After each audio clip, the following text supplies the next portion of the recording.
like the pine trees lining the winding road. I got a name, I got a name, like the singing bird and the croaking toad. I got a name, I got a name, and I carry it with me like my daddy did. But I'm living the dream that he kept hid. Moving me down the highway, rolling me down the highway, moving ahead so life won't pass me by.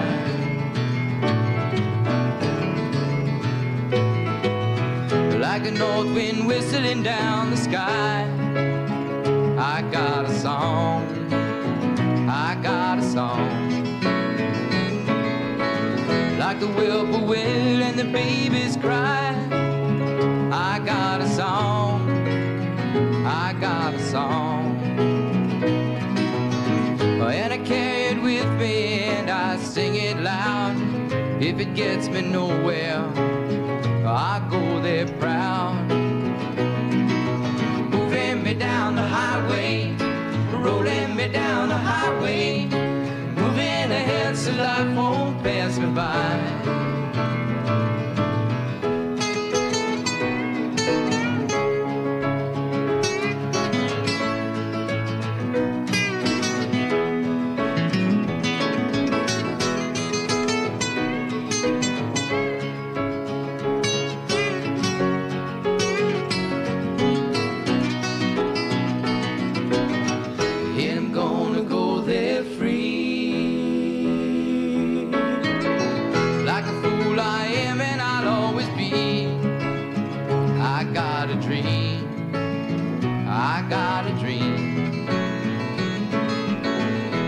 Change their minds, but they can't change me. I got a dream, I got a dream.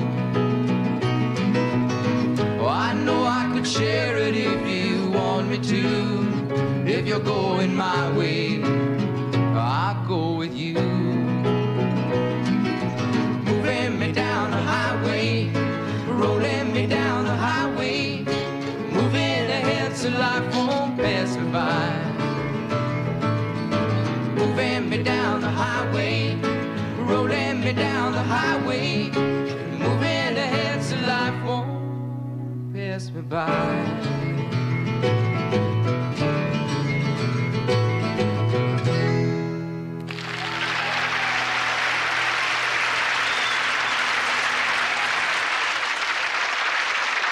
Thank you very much. The fleas are placed inside the jar and the lid is then sealed. They are left undisturbed for 3 days. Then, when the jar is opened, the fleas will not jump out. In fact, the fleas will never jump higher than the level set by the lid. Their behaviour is now set for the rest of their lives.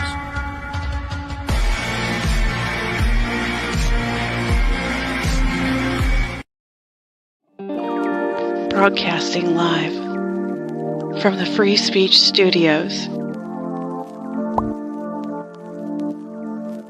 Deep within the city of Fountain, with over 4 years of satisfying the curious mind and looking damn sexy while doing it. Ladies and gentlemen, Phantom Fact Society.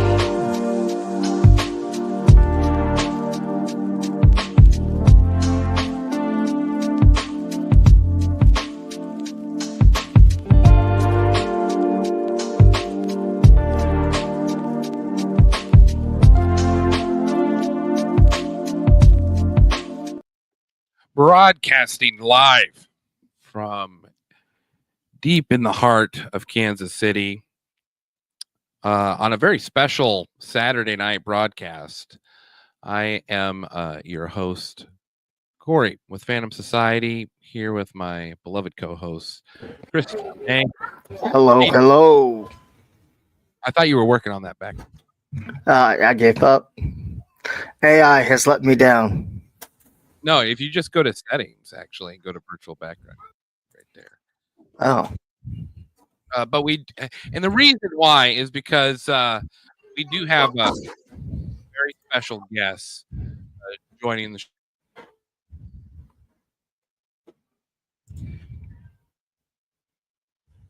You're on mute. You muted yourself. No, he's actually been working on several key things going on in Indiana that we want to get into with him. He mentioned it in the comments for me to do a little research. I thought that was unfair. It's like, come on, Paul. You spent all this time doing this research. You got to come on and at least explain to me in layman terms what's going on, because I'm not from Indiana. So we'd like to welcome on to the show, Paul. Paul, thanks so much for coming on. You're welcome.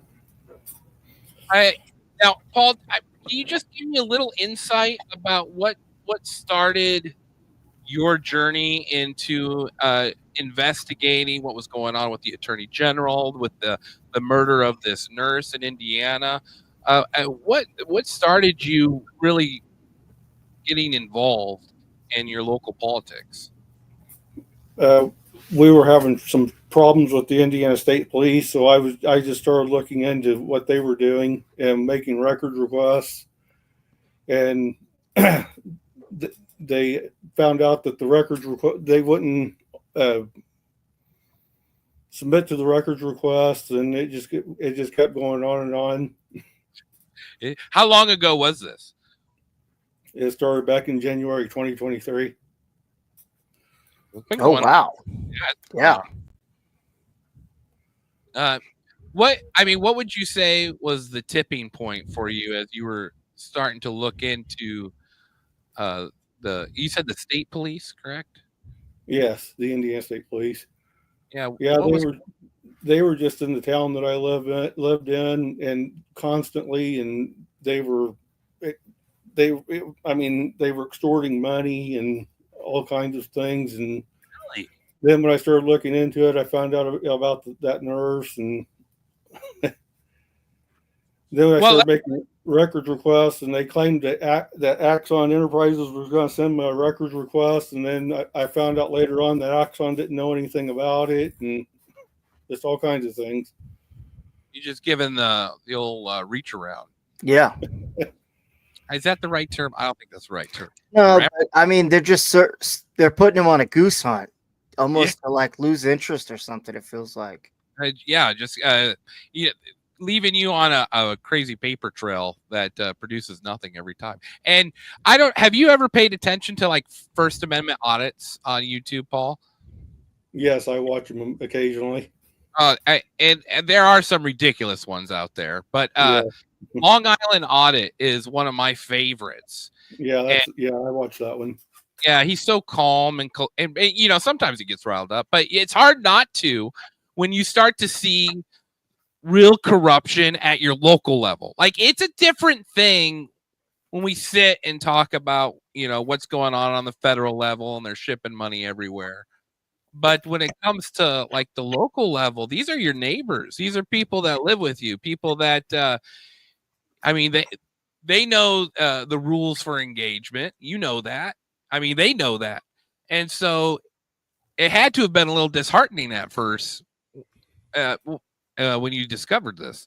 Yeah, the local levels where you can actually try to actually affect change, I think, the most.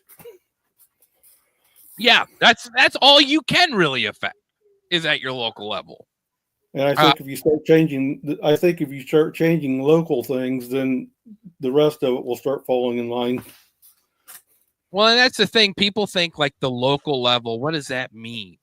Does that mean I gotta sit out there and the corner of 4th and Central with a placard on a stool? Or, what does that mean to get involved at your local level? And I really don't think it's as complicated. I think it's overwhelming to a level, especially, you had to have felt that at one point, Paul. Was it a little, it might still be, I don't know. I don't want to speak for you. I think the key to exposing things is making records requests. Why do you feel that? Just because they will very seldom ever actually send the records that you ask for especially if it's going to mean that they're going to be held accountable for something. What department would that, like, would there be an office or something that you could go to and help streamline it, or is it just, Well, if they no don't face to face? if they don't follow the Access to Public Records Act, you're supposed to be able to go to the Indiana Public Access Counselor. But I mean, he's not going to do anything if it means that somebody in the state's going to be held accountable for something. Oh, interesting. Yeah. So that's what I've run into multiple times. And then I've contacted the Indiana Disciplinary Commission. They won't do anything. The Indiana Constitution actually suggests that you send your apply to them, apply to the Indiana General Assembly for a redress of grievances, but I haven't had any luck with that yet. I looked at your request forms and they're like, oh no, you need to go to this department. And then I see your paper trail. You leave a request at that department, and they're like, oh no, you need to go to this department. And they're just telling you to go in a big circle until you give up. I don't get the play. And what you're looking into, and we'll get into this nurse situation, but I wanted to get into the Attorney General of Indiana, because you were talking about you believe that there is allegedly some little money scheme going on there that helped him get elected through real estate. Am I understanding that correctly? No, well, the Attorney General in Indiana is actually a statutory position. It's not actually in the Indiana Constitution, and there's nothing in the statutes that authorize him to use public resources. And I mean, he's got a press department that, I mean, every time they put out something, it's got his name in bold letters right in the beginning. And I've actually contacted the disciplinary commission about that as well, and the Indiana Election Commission. And they both told me to submit it to the Indiana Ethics Commission, and that's produced no result either. This is Todd Rokita, right? That's who we're talking about. Yes. Yeah, Todd Rokita. So old Todd over there, I looked into old Todd, and I'm dying to ask you, Paul, what was it like living in Mike Pence's America? It's killing me to know. What's that like? I haven't been real crazy about any of the Indiana government, no matter which party they're from.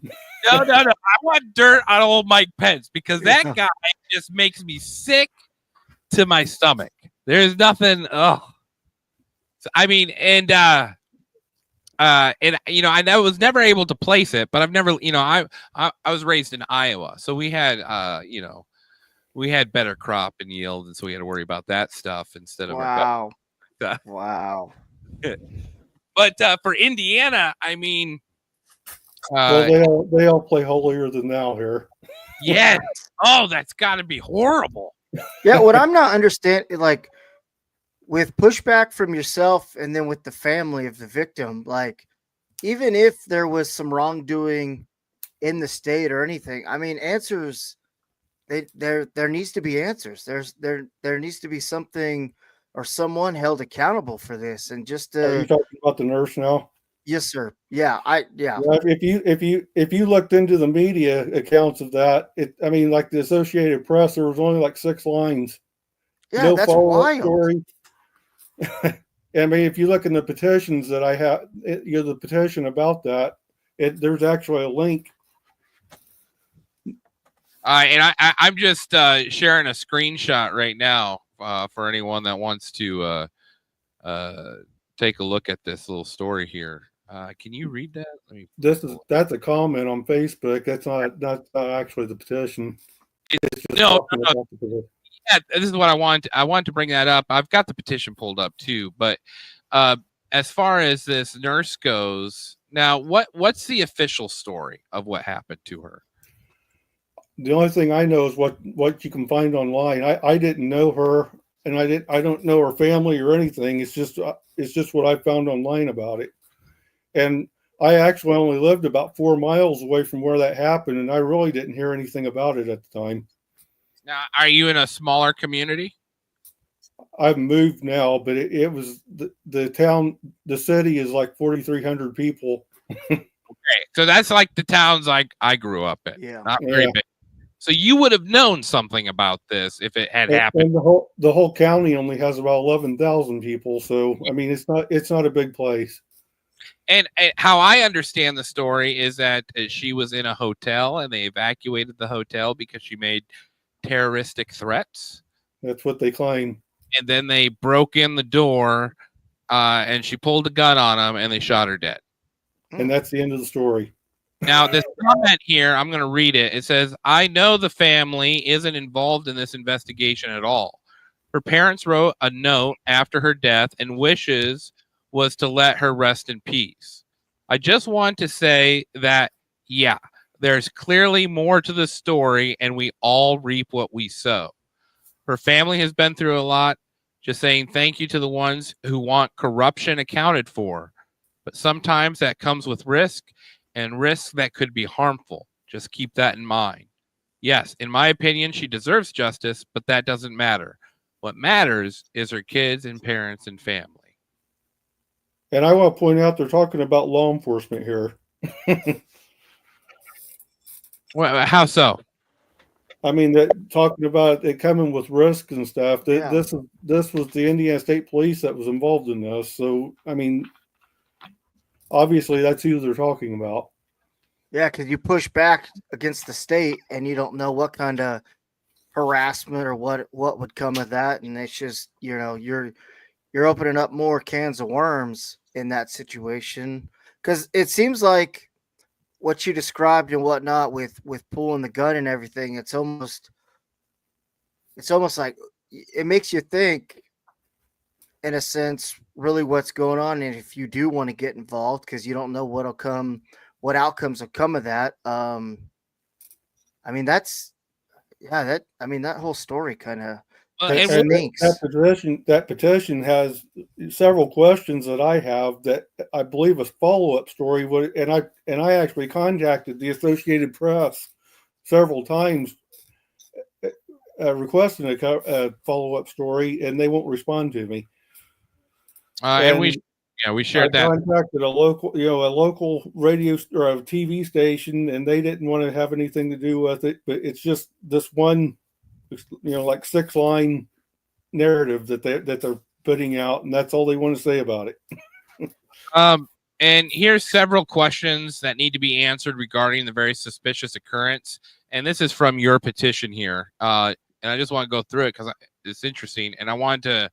You wrote this, right? This is all you. Yes. Right? Okay. So I just want to go through these questions because you found them important to put in here. What became of the investigation conducted by the Indiana State Police Department involving the misconduct of a Sullivan County, Indiana Sheriff's deputy against Nurse Miller prior to her death? So what does this mean? That's just something I found on Facebook when I was looking into her. Somebody had written that the Indiana State Police was supposedly investigating something that happened with the Sullivan County Sheriff's Department.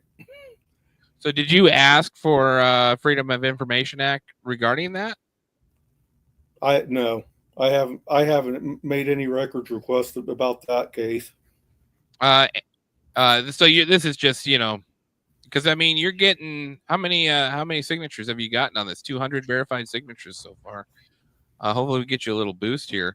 Why was a single woman who was a nurse who lived alone in her own house, staying by herself in a motel room, allegedly with a firearm, in the county she resided in at 1:30 p.m. on a Wednesday? Is it because the family? I mean, is this just indiscretion gone wrong? You think maybe, or I mean, what's your gut feeling? Like I said, you probably know about it about as much about it as I do, because I've just gone by what I've found on the internet. Because, like I said, I didn't know her or her family. That is Okay. odd, though, living in the She lived area. in a town in Sullivan County, yet she was in a motel room, a few miles away from her house for some reason, by herself. I mean, these are just things that I came up with that a follow-up story probably would have answered if there was one. Well, what about the 911 call? Have you gotten that recording? No, like I said, I've not made any records requests about that. I'm trying to get some signatures, so have some backup when I Well, with start looking. information, I mean, you don't need any signatures. They have to give it to you. I'm curious. I mean, does Indiana require body cams on their officers? Yes, but it's it's hard to tell them whether they're even going to it's hard to tell them what you would hear if you made a records request about that, or anybody did. I mean, that usually you hear the excuse. It doesn't matter how specific the request is. They claim it's not reasonably particular, and that doesn't matter, Paul, because they will. I mean, you can sue at that point, because if they won't release it, then they're in violation of the of what Constitution? Fourth? It's called the Access to Public Records Act in Indiana, and if you're going to be lucky to find any attorney in Indiana that's going to do anything against the state, because they won't. I'm curious, because Long Island Audit now has a service that he offers First Amendment lawyers for every state that will give you help. And I put a link in it at the end of the show, but I think it's not very much. I think it's like a $5 subscription if you want it, but it would be perfect in your situation here, since this is in your local community, because this is absolutely. And this happened when 2018. Yes. Yeah, this is. I mean, is the same law enforcement for the sheriff's department in charge over there? I really don't know. I don't know who they were talking about. Like I said, I'm going by what I'm finding online. I don't really know who they were talking about. Sure. What's that? And I believe her name was Leslie. Is that correct? I just know this very short story that they're telling is very suspicious. And I know the way things are in Sullivan. I know the way the Indiana State Police are. Yeah. Well, if anyone is listening in Indiana and can help out Paul, reach out to our show and we can pass that information on. That way, Paul can stay semi-anonymous. Yeah, it's really odd how all those questions, they need answering, and then I'd like to get a grand jury investigation. That's what I'm shooting for. Yeah, that would be huge, because what I'm rattling in my brain is just in the motel at 1:30 during the day, when you live right down the street or the road, it's like, I don't know. It's the whole thing it just stinks of definitely and a terrorist threat. Yeah. I'd like to know more about that. And what gun did she have? Was it registered to her? That's in my questions. I mean, how do you not answer these how is it open and shut case? What are the records for this investigation? And the stories don't say, there's no question. They're saying that she did this stuff, no question about it. And that's another thing that. What does that mean? Yeah. What is a suburban white single mom doing that's terroristic? Oh yeah, what are the threats that she made? Do we know or no? No, I mean the link to the Associated Press story and the story that the state police gave are both linked in that petition. I mean, you can look at what I know. Interesting. Yeah, here I can pull that. I'll pull it up here for you. I forgot that was on there. It's my bad. Give me a sec here. Because I mean, we gotta have some kind of details on this. Like, I mean, you're right though. Like, what was the gun Well, typically, registered? when you hear something like that happen, they say, "Well, so and so allegedly did this or that," and Yes. that's not what they're saying. That's not what they said in any of these reports. Is they're saying that she did this. Period. And I mean, This is the article right here. It says authorities have identified a woman who was fatally shot after pointing a gun at officers in Western Indiana motel.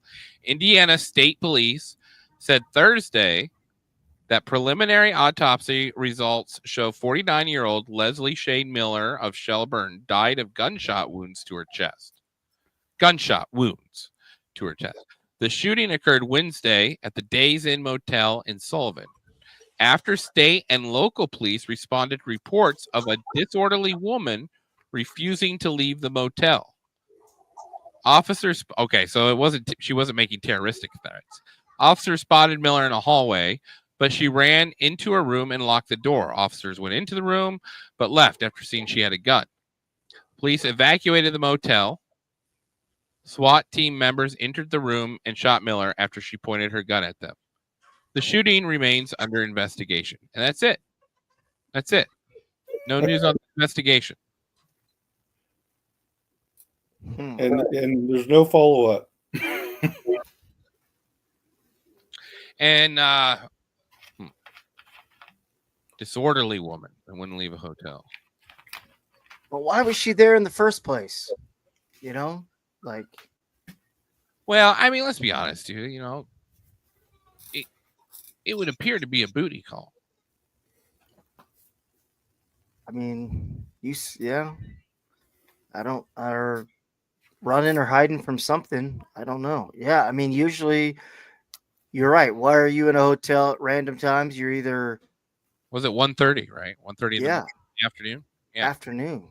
Like, it could be, I mean, I hate to say it, but yeah, it could be that. It could be a case of something on the side. It could be hiding from something or drugs. I don't know. If you're hiding from someone, how are the kids? Are the kids in a, Exactly. there's a lot of questions to be asked there, and there's just no follow-up investigation. And that's one thing that one of my questions on the petition was: are drugs and alcohol involved? Yeah, or allegedly. Did they do a toxology report? I think that's another one of the questions I have on it. I mean, I think I have 13 questions on there that should have been answered with a follow-up story. Yeah, exactly. Because usually you could tell too, like, I know here in Tennessee, like you could definitely tell some hotels. You're like, that stuff goes on there, stuff goes on at that one. Without even knowing the hotel or the area. I'm not trying to speculate or anything, but it's just like. It's kind of odd that a single mom, nurse. They're claiming that she refused to leave. They're claiming that she refused to leave. I mean, that sounds like to me she was hiding, not. Yeah, yeah, yeah. Because 1:30, that's well past checkout. So was she? Yeah, that's what I was getting ready was to she say. there? Was she there the night before? Or. Well, and that's just it, though. Like, we can speculate all these different things, but if proper investigation was done, that's half the problem. Why all these different beliefs come about is because finding stuff in Facebook comments isn't a reliable source whatsoever. But it's because that people are allowed time to speculate instead of efficient police work being done, and that's just goes into it's just a bloated bureaucracy. And God forbid if there is something diabolical behind it tied to the police department, then for sure it's getting covered up. Because bad press is not good, and you got to remember that these guys are a brotherhood. Yeah, especially it's a small town, so all the back channels that go in, because we all know small police departments and and how all that kind of goes. So there's a lot of opens up for a lot of funny business. Yeah. And you can't have someone sniffing around and looking, because God knows what gets uncovered. Well, and that's the best thing about these First Amendment auditors because it's the most pacifist way to really prove a point to these police departments and sheriff departments that they are in servitude to the citizens. It's not the other way around. And we've never had this ability to do that before. And some police departments are 100% for it. But I mean, you see First Amendment audit. I mean, Long Island went after him hard, made his life miserable for 2 years until the Supreme Court of New York, defended him. That's a long process of being harassed by a police department. And so when you go about doing stuff like this in your local community, yeah, I mean, maybe at first, but when you can put together, some actual facts or show that they're hiding facts, like, by filing these FOIA requests and them not granting it, man, then you have some solid ground to stay on. So I think maybe that's why the family kind of stepped away from it, huh? For just not the backlash of it, and just kind of, but that's kind of tough because like your daughter, the family member, was just taken from you. Like how, like I just can't, how you would just let that rest and not wonder the truth. If your own family was in the wrong, or was the police department and the state in the wrong, like you'd want some kind of answers either way it shook out. Like, but just hey, we're just gonna leave it as be and let her rest and that's gonna be the end of it. I mean, I get with young kids involved too. You don't want to bring unnecessary, violence or harassment or anything towards them. So yeah, it's a delicate situation for sure because you don't want to bring bullying too, especially if. But at the same time, man, like just do your job and investigate it and give us just the facts. What happened to the days of giving us the facts? That's all we want, Joe Friday. Sorry, Paul. I get worked up when I hear cases like this. It just because I grew up in a small town, and as I got older, I saw that type of corruption in the police department, where one guy was the head chief of police here, and then in the town 20 minutes away, his brother was the chief of police, and then in the other town 20 minutes away, first cousin. And then I'm like, what is going on here? Yeah, it didn't make any sense. Because I was the naive American who thought, well, our justice system prevails, and that's just a good blonde family right there. Every cop protect and serve. Yeah, absolutely. And it's not, and it's a tough job because now it's got to be to the point where if you are considered an honest cop, that just means you won't participate in the bad stuff.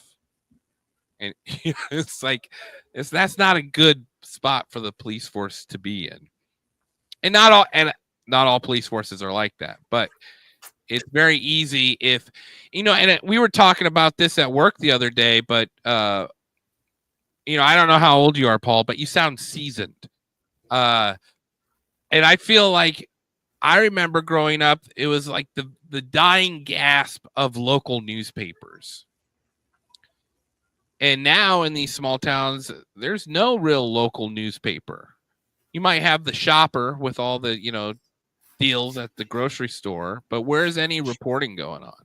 Well, there's still local news there, but nobody, no media source made any kind of follow-up at all. Not local, not national, nothing.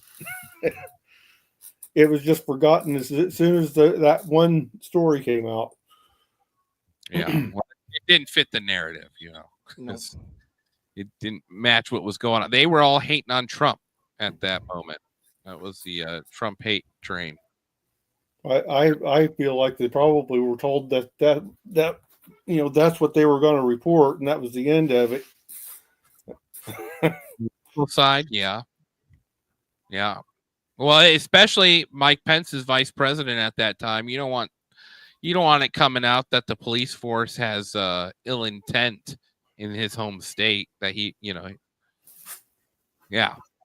Yeah, because I mean, I know it mentioned she had a gun and everything, but was it verified? Like, or was it just there? Because you're gonna have that side of the crowd that's like, oh well, she had a gun, she pointed it, she got what she deserved, and then you can shut the book on it, and it's half the crowd's gonna be like, oh well, you play stupid games, you get stupid prizes. The other half's gonna be like, I mean, Well, because we all know you get a little, people. There's trigger happy people out there, so could I you don't know.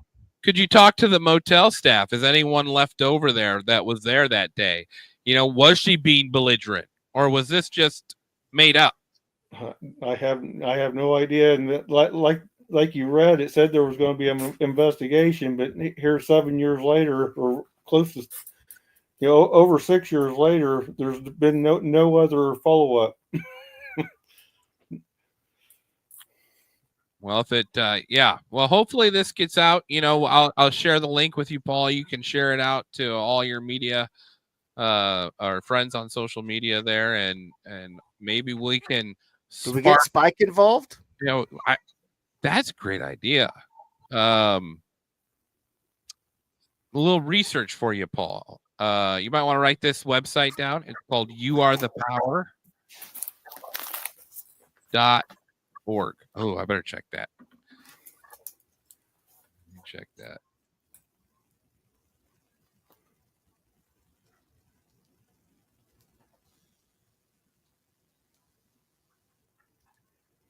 Pull it up here real quick. I've got chaos going in the background. Is it spelled just like that? It's youarethepower.net. My bad. .net. .net. I apologize. It's youarethepower.net. Okay, I'll look into that. And this is we've had him on the show several times. In fact, we are Spike endorsed. If you don't subscribe to Phantom Facts Society, then don't talk to me or my son. So he was a little goofy that night. But this guy, what he has done he has created a logistical online army of social workers that investigate these types of ordeals or ongoing injustice by city councils at a local level. And they provide monthly videos it's all free. They provide monthly videos on how to public speak in front of a city council, how to file a proper FOIA request. If there's something that what they've been discovering a lot is abuse by Child Protective Services in Georgia, Tennessee, Oklahoma, and they make that stuff all available to their followers there, and they have changed states' legislative processes because they have thrown the hammer down on these judges and attorney generals and stuff. So, and they all get their information from people like you and I, Paul, just people that notice something small. We have a small voice. We can only take it so far sometimes. And they help us take it the rest of the way. So I encourage everyone, if you come across something, and it's not just huge cases. It could be, I've seen them work on a case where someone put a fifth wheel in their lawn so their elderly father didn't have to live in a nursing home. He could stay on the property and, instead of being on assisted living. And the city council tried to destroy their lives over this fifth wheeler because it was an eyesore, and they went to bat for these people, and they crushed that city council, and so they, it's just abuse of government is what they can't stand, and this sounds like one of those classic cases what they might be interested in looking at. He's going to be on the show later this month too, as well. So and we'll do some call-ins. So if you want to call in, I provide the link, just like you called in tonight, Paul. Anyone that has questions, they can call in on the link and discuss that. Paul, before I let you go, is there anything else you would like to discuss with us? Not that I can think of right now. It was just the content of those petitions right now. Well, thank you. I mean, Thank you for doing something you haven't done before, and I wish you the best of success into looking into this and getting some answers, man. For sure. okay, thanks a lot. Thank you, Paul, so much for coming on the show. I mean, it's just individual voices, right? Yeah, I mean, we are strong together, and there's organizations, there's people out there that are willing to help and give traction to things that people just blow by or don't want to look into. So, um, hopefully, the right tools are used and some justice and something can come of this whole situation. All right, man. You got time tonight? Are you? You got time? You got time to? I mean, do you want to cover some fun stuff today? Huh? Yeah, let's do it. First of all, I'm in KC, bro. So we're making Super Bowl picks. Are they greasing poles and protecting the city in case it doesn't go their way tomorrow or what? I don't feel I the guess correct. it's not like Philly, so they don't have to, cover up businesses and hide people from the streets. So May, I'm not feeling the energy yet. I think we need to cleanse our palate, and then we're going to come back. And when we come back, I want to know your non-pious, slightly angered by disappointment of no team you like ever getting too close to a Super Bowl opinion on what the final score of the Super Bowl is going to be.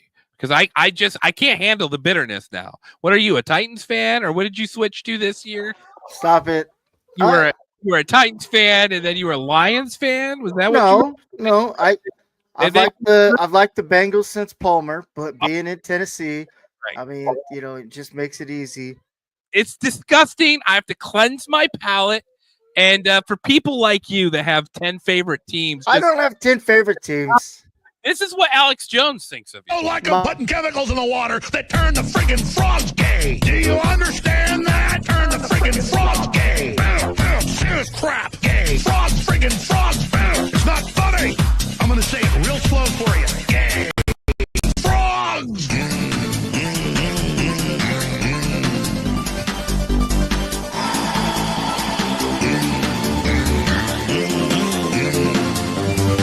Won't you fight for your life? Gay. Frogs, friggin' frogs. I don't like a frog. Gay. Friggin' frogs. Frogs. All right, Daddy. Don't you feel better? I do. Okay. What's your prediction for tonight? For tomorrow night, KC versus the Eagles. I'm gonna go with the Kansas City Chiefs win. I'm gonna go 35-32. Kansas City. And I, living here in the beautiful city of Kansas City, Missouri, although I'm the Kansas side, KCK for life. That didn't feel good. But Yeah, get it out. Get it all out. Keeping with tradition of the only time I picked the Kansas City Chiefs to win a game was against the Buffalo Bills in the regular season, to which they lost that game. I'm going to pick once again for the Kansas City Chiefs to lose to Fly, Eagles, Fly. That looked ridiculous in a dress shirt. I'm just going to say there would be no Philly fan caught wearing some fine linens like this. I'm saying you're slums, Philadelphia fans, and it makes me want to puke when I say I want you to beat Kansas City. But I cannot stand to see Taylor Swift happy one more time. I need to see her man broken on that field by Cooper DeJean, ankle ripped from his tendons. That's a little far. The man's gonna retire after this. He doesn't have to have his fucking tendons and his loins I ripped. want him doing commentary from a wheelchair accessible booth. I want him to win so they can get married at Disneyland and have a whole bunch of Harry T. Swift babies. First of all, T. Swift does not breed. Her uterus has been ripped out of her as a pagan sacrifice to Lucifer himself. That's So- where you are probably 100% right. Even Yeah. get close to the thought that Taylor You Swift think, has any chance you think Taylor has Travis grab her guitar and rubber clit? Like, this is how they make love, you know? Just curious. Just puts on her old album that she got fucking taken from her or doesn't own the rights or whatever, and that's how they do it. Just uses a guitar pick, strums it. as my guitar gently seeps. Bam, bam, bam, bam, bam, I mean, I would. Philly's love- defense has been good all year, led by 2 rookie corners. They've Kidding. Saquon's a beast. Yeah, Eagles going to win, and final score is 31-30 by 2-point conversion to end the Super Bowl. Ooh. Jalen Hurts jumps over the line, fumbles, but it's recovered by O-lineman whose name no one knows until Cam that. Jurgens from Nebraska, baby. You know what? Don't ruin the moment. Well, I'm just saying. That's like, if Philly gets one, Cam Jurgens gets one, Nebraska gets one. We're Super Bowl winners. Not only are we just It'll be back to back off-season champions. No. It'll be because of the stellar defense performed by the likes of Iowa great Cooper DeJean, and we'll have very little. I'm sure your guy is going to allow like 10 sacks to Jalen Hurts. He's And like a somehow once again, they're going to teach Nebraska people what winning's like. That's got to feel good. You know what? Now that I know a Nebraska person's on that team, and an Iowa person for that matter of fact, I'm less likely they have a culture of winning. They do. They have a strong one. It's led up front by the center. They have He a touches the ball every play, goes right between his beans and winkies, and the tush push has never looked better. All right, beans and winkies is where I draw the line with football talk on this show. It's over. I gave you a solid 5 minutes at it. Appreciate it. And we didn't lose any viewers. We gained some talking sports. I love it. I love it. Don't you rub it in my face, Chris. End of society. We can't talk about the murder of someone. Can we just have a brief sidebar here privately? Yes. We'll pretend everyone just. We can't talk about helping out murder victims with a demon holding a human skull in the background. I don't know how that works for the reals. So I'm just making executive decision here and saying when we interview people who need our help, we don't have images that scare their kids at night. That's all I ask. That's a scary world we live in. I'm not here to sugarcoat it for nobody. First of all, I love you for standing behind that background. So you should change it back. Get your background back. Just come back home. I stand on business. There it is. Don't you? Ah, there he is. You're happier. You're happier. Don't push it. May. Yes. So you've been sending me clips throughout the week. And so I just, I didn't get a chance to download them. So if you want to pull up your thing and screen share any of them whenever you want, no rush, because I've got some stuff. We got some stuff to talk about. Okay, let me go on to Twitter. First of all, dude, this stuff coming out on Twitter is absolutely insane this week. absolutely insane. Now, have you been paying attention to USAID? Yes, a little bit. It's fun. I'll tell you that much. A lot of people not knowing how to take the information that's coming out. Have you noticed that? Yes. It's almost overwhelming. And I'll be honest, I've enjoyed every moment of it. And I told my beautiful Irish klepto that I need to stop, interacting on Facebook in such a candid manner.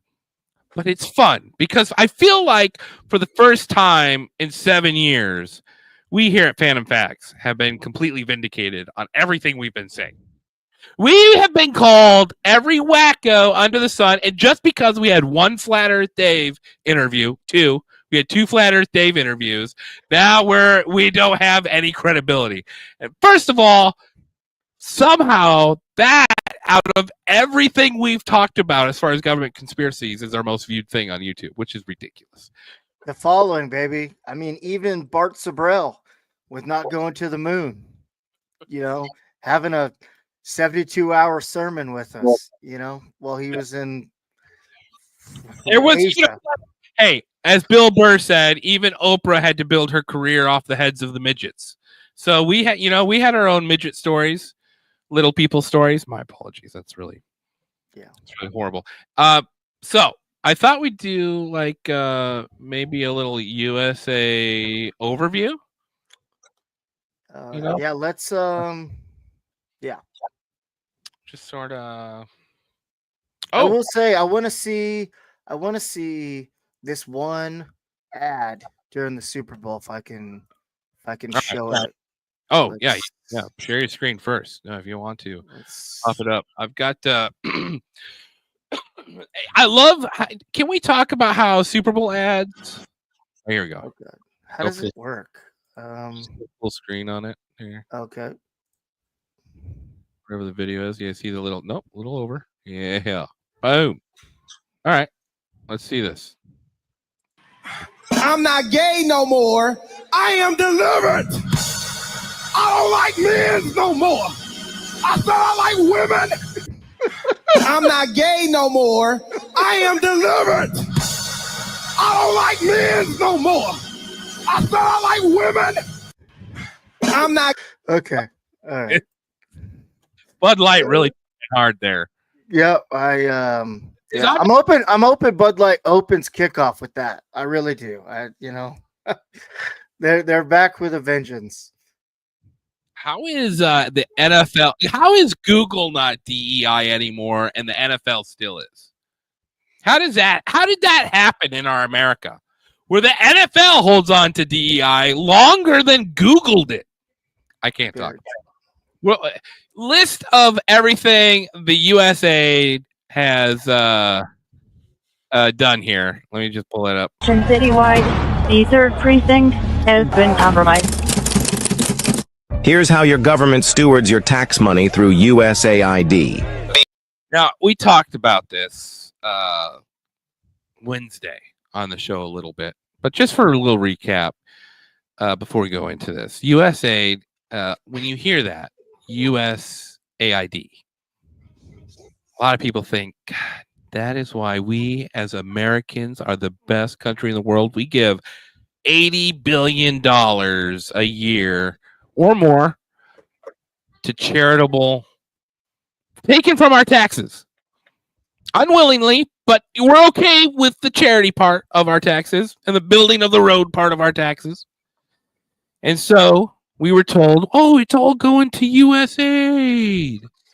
Oh, all the kids are getting better because of USAID. I remember hearing this, oh, yeah, no, they're building schools in Haiti for USAID.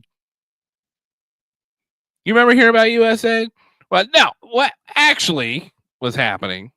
$27 million. $27 12,857 taxpayers paid BLM to burn down cities. You paid for that. George Soros. At least $260 million. 123,809 taxpayers paid the Soros family to destroy America and launder money back to Democrats. The last 2 years, you've been blamed for financial collapse of Thailand, Malaysia, Indonesia, Japan, and Russia. All of the above. President Trump is a con man. You paid for that. 32,380 hardworking Americans.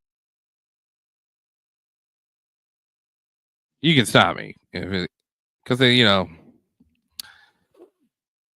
don't want to ruin the mood. I love seeing where all my hard-earned working money goes to. So please. All right. Well, if you want me to stop, just tell me.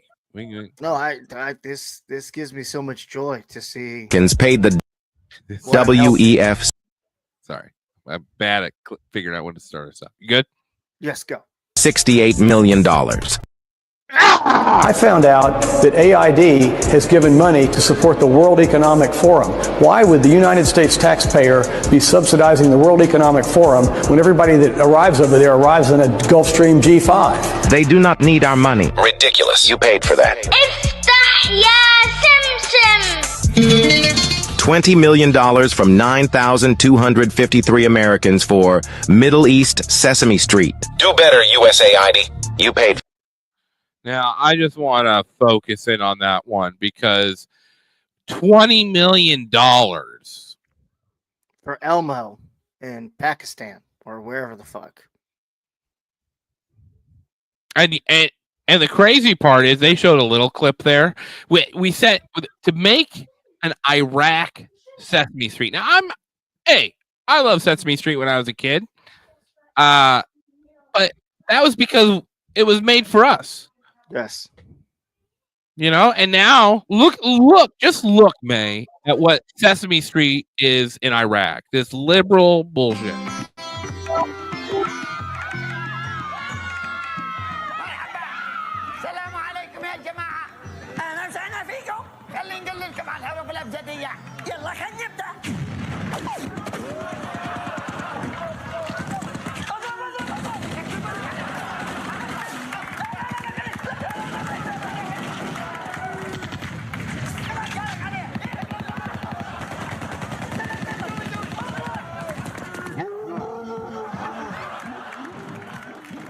I mean, what are they teaching the kids?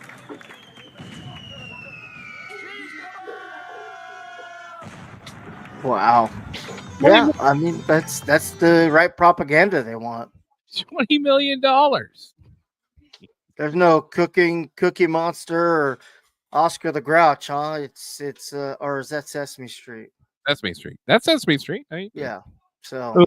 Oh, here's another good one. To know why Angelina Jolie received $20 million from USAID and why she is still on the U.S. government's payroll. She has not done anything in the last decade. What I do know is I used to follow her many years ago when she went to the Congress for special interest groups related to humanitarian aid. But again, she hasn't done anything in the last decade. I always find it interesting every time a celebrity goes to Congress to act and speak on behalf of the American people when subsequently there's a year worth of advertisement that their face is on. Celebrities don't do anything for free. It's just a fact. So I need to know why Angelina Jolie was on the payroll. Adding to that list, just so people know, Dennis Quaid, Ben Affleck, Kerry Washington, Gabrielle Union, Ashton Kutcher, Nick Jonas, as well as Sophia Bush have also all been to the Congress. What about George Clooney? Yeah. Old George boy. I don't know. Mm-hmm. Yeah, why make movies and do all that when you could just speak and represent the American people and just get, nice little fat paychecks? That's what I want my role models to do. Isn't it funny? Don't you remember the Simpson movie? Yeah. And how they hired Tom Hanks. He's like, I'm Tom Hanks. They hired me because the government isn't trustworthy. And it's like, man, it's all getting exposed now. Like those photo ops with Zelensky. Mm-hmm. You know, they were paying. And now Ben Stiller claims he went there on his own dime. And he may very well have done that. But no one else has denied the fact that they were paid millions of dollars to go to Ukraine to do photo ops with Zelensky and the kids in Ukraine. And now I get it. Some people may say, hey, you know, we're trying to develop democracies in these countries, and we're trying to do good, and we're trying to build schools for the kids, and you know, present education so that the next generation isn't impoverished. And to that, I say, ask Haiti. We are telling the world of the crimes that Bill and Hillary Clinton are responsible for in Haiti. And we are telling the American people that the over 32,000 emails that Hillary Clinton said she deleted have evidence of the crimes they've committed. The Clintons have a long history with the Black Republic of Haiti. In January of 2010, after 220,000 Haitians were decimated in an earthquake, the world responded by pouring in $13 billion in donations. And a year after the quake, Red Cross CEO Gail McGovern announced plans to create, quote, brand new communities. We're working on a planned partnership to build permanent housing for people that were left homeless during the earthquake. The Clintons' first act was to provide what they claimed were hurricane-proof emergency trailers, which they say could also have been used to school the island's children. It didn't turn out too well. The trailers were laced with a cancer-causing chemical, formaldehyde, which gave the students and teachers headaches and allergic reactions. Whoops! Our bad. Yep, forgot to take that out. And we had Floor Kelly on to talk about this in great detail. Check out our interview with Floor Kelly, because I didn't even know to the extent. They say on here $13 billion was sent to Haiti through USAID and other organizations, where it was dissected and funneled into the Clintons, or Clinton's number 3, number 5 receiver of USAID at one point. I think they sent Chelsea Clinton got $10 million on a wedding, and yeah, she ended up getting what, like 84 million. Or this whole time we were wondering how do they get their money. And we knew the Clintons gave speeches for ridiculous amounts, but still, like for 250,000, 500,000, 1 million, and yet they're giving out. They're somehow their donations are giving out 89 million, or it wasn't adding up. Well, now it makes sense, is they were getting these donations through Shell Co, and it wasn't just the Clintons. Everyone that knew about this system was using it to their advantage. I would love to see what John McCain's old buddies were getting for USAID. Now Lindsey Graham's buddies, which is odd because Lindsey Graham is very opposed to Kash Patel and to Tulsi Gabbard. And you can't help. I mean, you're seeing essentially like the death throes of the corrupt politicians, because it's all getting released. Book. Start there. He dropped his playbook. We all have a copy of it. I think this is Durbin here. You know what his agenda is. It's very clear. Are there any circumstances where you could vote for him if the answer? This is the Illinois Congressman Dick Durbin, I believe. There's some questions satisfactory. I doubt it. I've investigated this gentleman. I've read this book twice, which is cruel and unusual, but I've gone through it twice. Why are these old crusty fucks even on this board? Like, this is what drives me nuts. It's, they like you said, they know it's coming. They were allocating the funds. Yeah. To USAID to be used for all sorts of. I mean, they were. We played this clip of John Bolton Wednesday where he's bragging about how they overthrew 80 countries. We've overthrown 80 countries. Let me see if I can find that, dude. It's not surprising. Let me see if I can find John Bolton. 80 countries, huh? That's one of the 80 countries we have overthrown their rulership. Yeah, I can't find it here. That's unfortunate. But yeah, it just sort of blew my mind because we knew we did it to what was it, like Panama? We did it to Libya, Nigeria, Iraq, obviously, Afghanistan, obviously, all that type of stuff. But no, we've overthrown 80 countries since 1963. Not even counting World War II, bro. Damn. There's John Bolton. I wish I could find it, but he's sitting there bragging about it too. He's like, I thought it a bunch of, it's like he's got it down to a science. That's his call to fame. That's why Donald Trump took away his special clearance, security clearance. He's like, nah, buddy, you're done. So he's taken over 80. Have we rebuilt them for the benefit of us or for anything, or just taken them over, destroyed them, and left them worse than we took them over at? It makes sense now because our economy crashed, right? But we never stopped the amount of dollar we were printing. Yes, true. But all that money was going to U.S. aid and then being sent to all these different NGOs and organizations, which then, they were there. You cannot tell me that they were having a dance school for transgendered kids in Syria. You cannot tell me that that's a storefront downtown. Aleppo, Syria. You have that sign that does not exist in Syria. It doesn't. It'd have to be like 3 blocks long. The sign would be to know what it is. Yeah. But by the time you read it, get halfway through it, you're like, shit, what is that place? Yes. But yeah, exactly. So we know it was going to something else in Syria. Yes. But yeah, and that was all. It was all over. It was all over. Anyway, so that's I just love Tim Kennedy from Louisiana.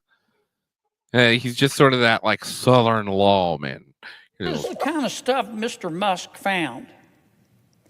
He found that the USAID gave money to support electric vehicles in Vietnam. Our money, taxpayer money.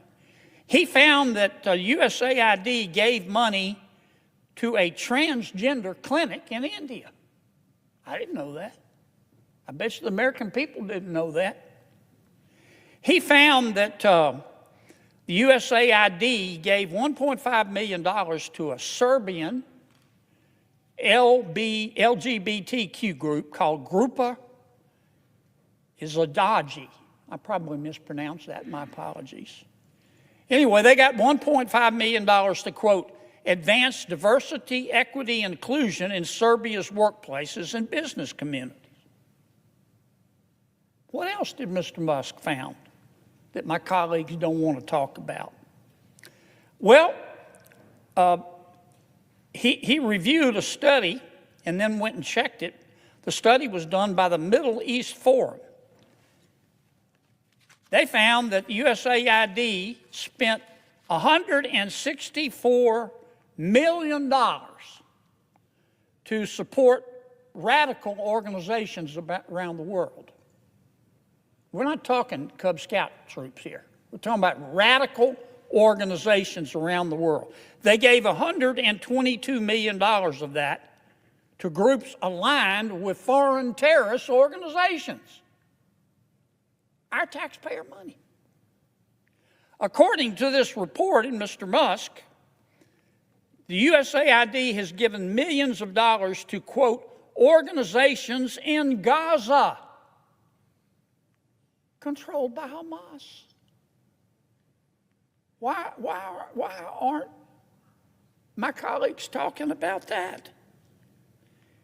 Recipients of the money they found have, quote, called for their lands to be cleansed from the impurity of Jews. That's what we're giving foreign aid to. I mean, why we pay taxes? Why we just all don't go exempt? You know? I mean, I agree. I 100% agree. That I'm so glad we're taking care of those people. Yeah, me too. Yeah, like good job. I know I can sleep way better at night. No. I think we should have Evil's villain of the show thing. I don't know. Yeah, let's run with it. I guess we sort of do have that, don't we? And it does fall in line. God, I gotta pull this out of the basement here. It's buried. No, it's buried. Well, I'll find it. Here we go. Yeah. Hey everyone, you can sing along too. It's Moloch News, Moloch News. He's out there to eat kids and Jews. It's Moloch. Moloch News. It's an update, everybody. Hopefully we'll land on Uranus. Nice tight fit. Back to simpler times. Yes. Yes. Moloch News, everybody. For those who don't know what Moloch News is, that's when we talk about child sacrifice, and no one does that better than the Germans. A better world also means a healthier world. And vaccination is our best chance to do this. Vaccines have saved millions of lives in the past 50 years. But right now, millions of children are still at risk. They need vaccines.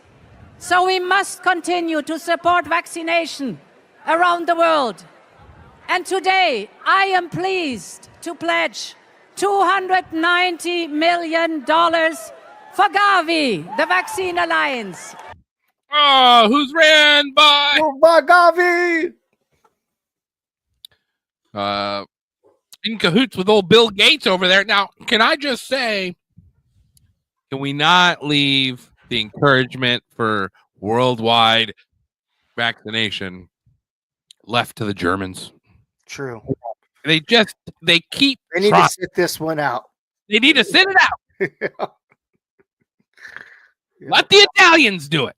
Yeah. Oh, shit. I mean, is it just because we've been programmed not to trust this accent? Each child should be protected. And more will come.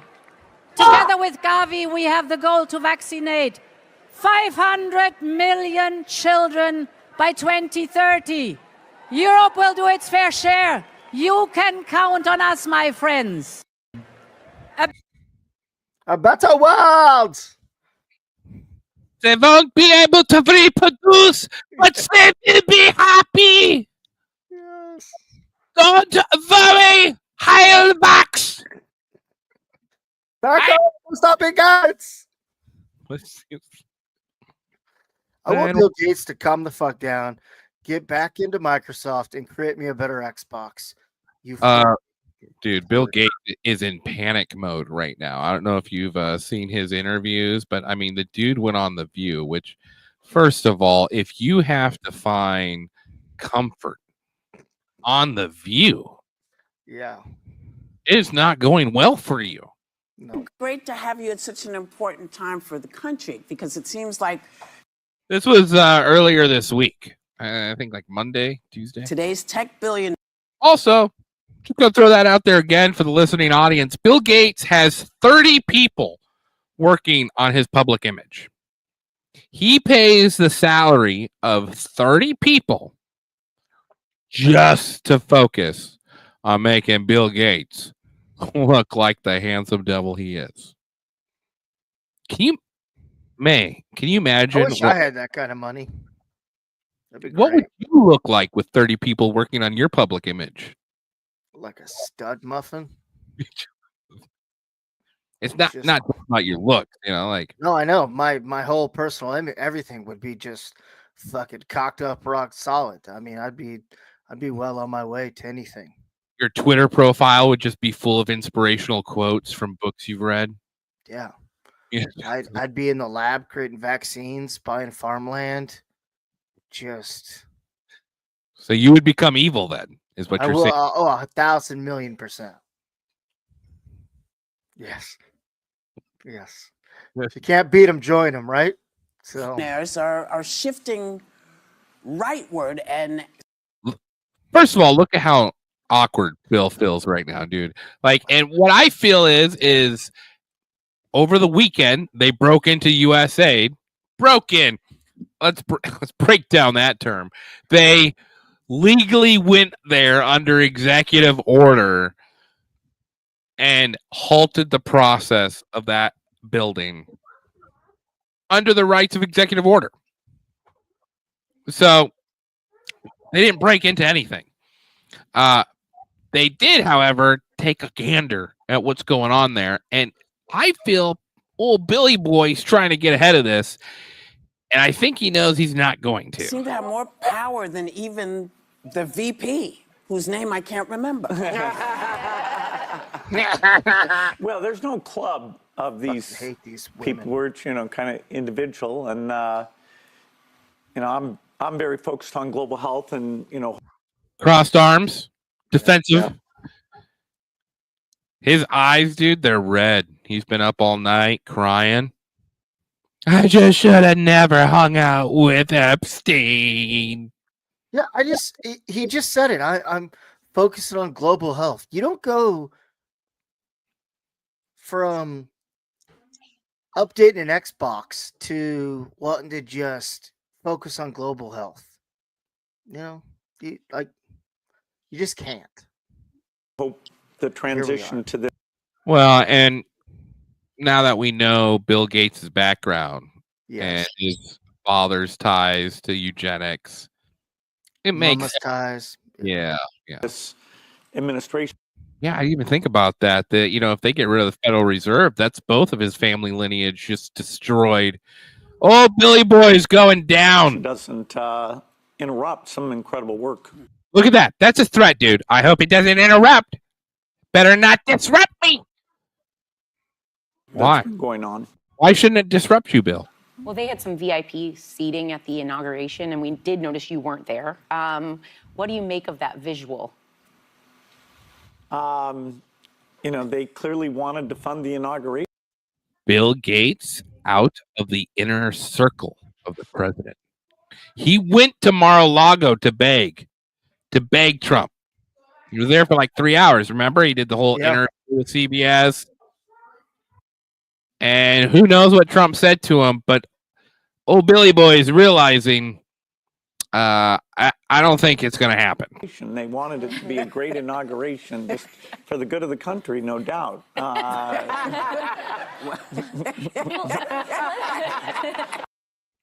Bill Gates also warns that within the next 3 to 4 years, we could have a massive pandemic again. Is that a threat, Bill? I mean, I wonder what'll. Okay.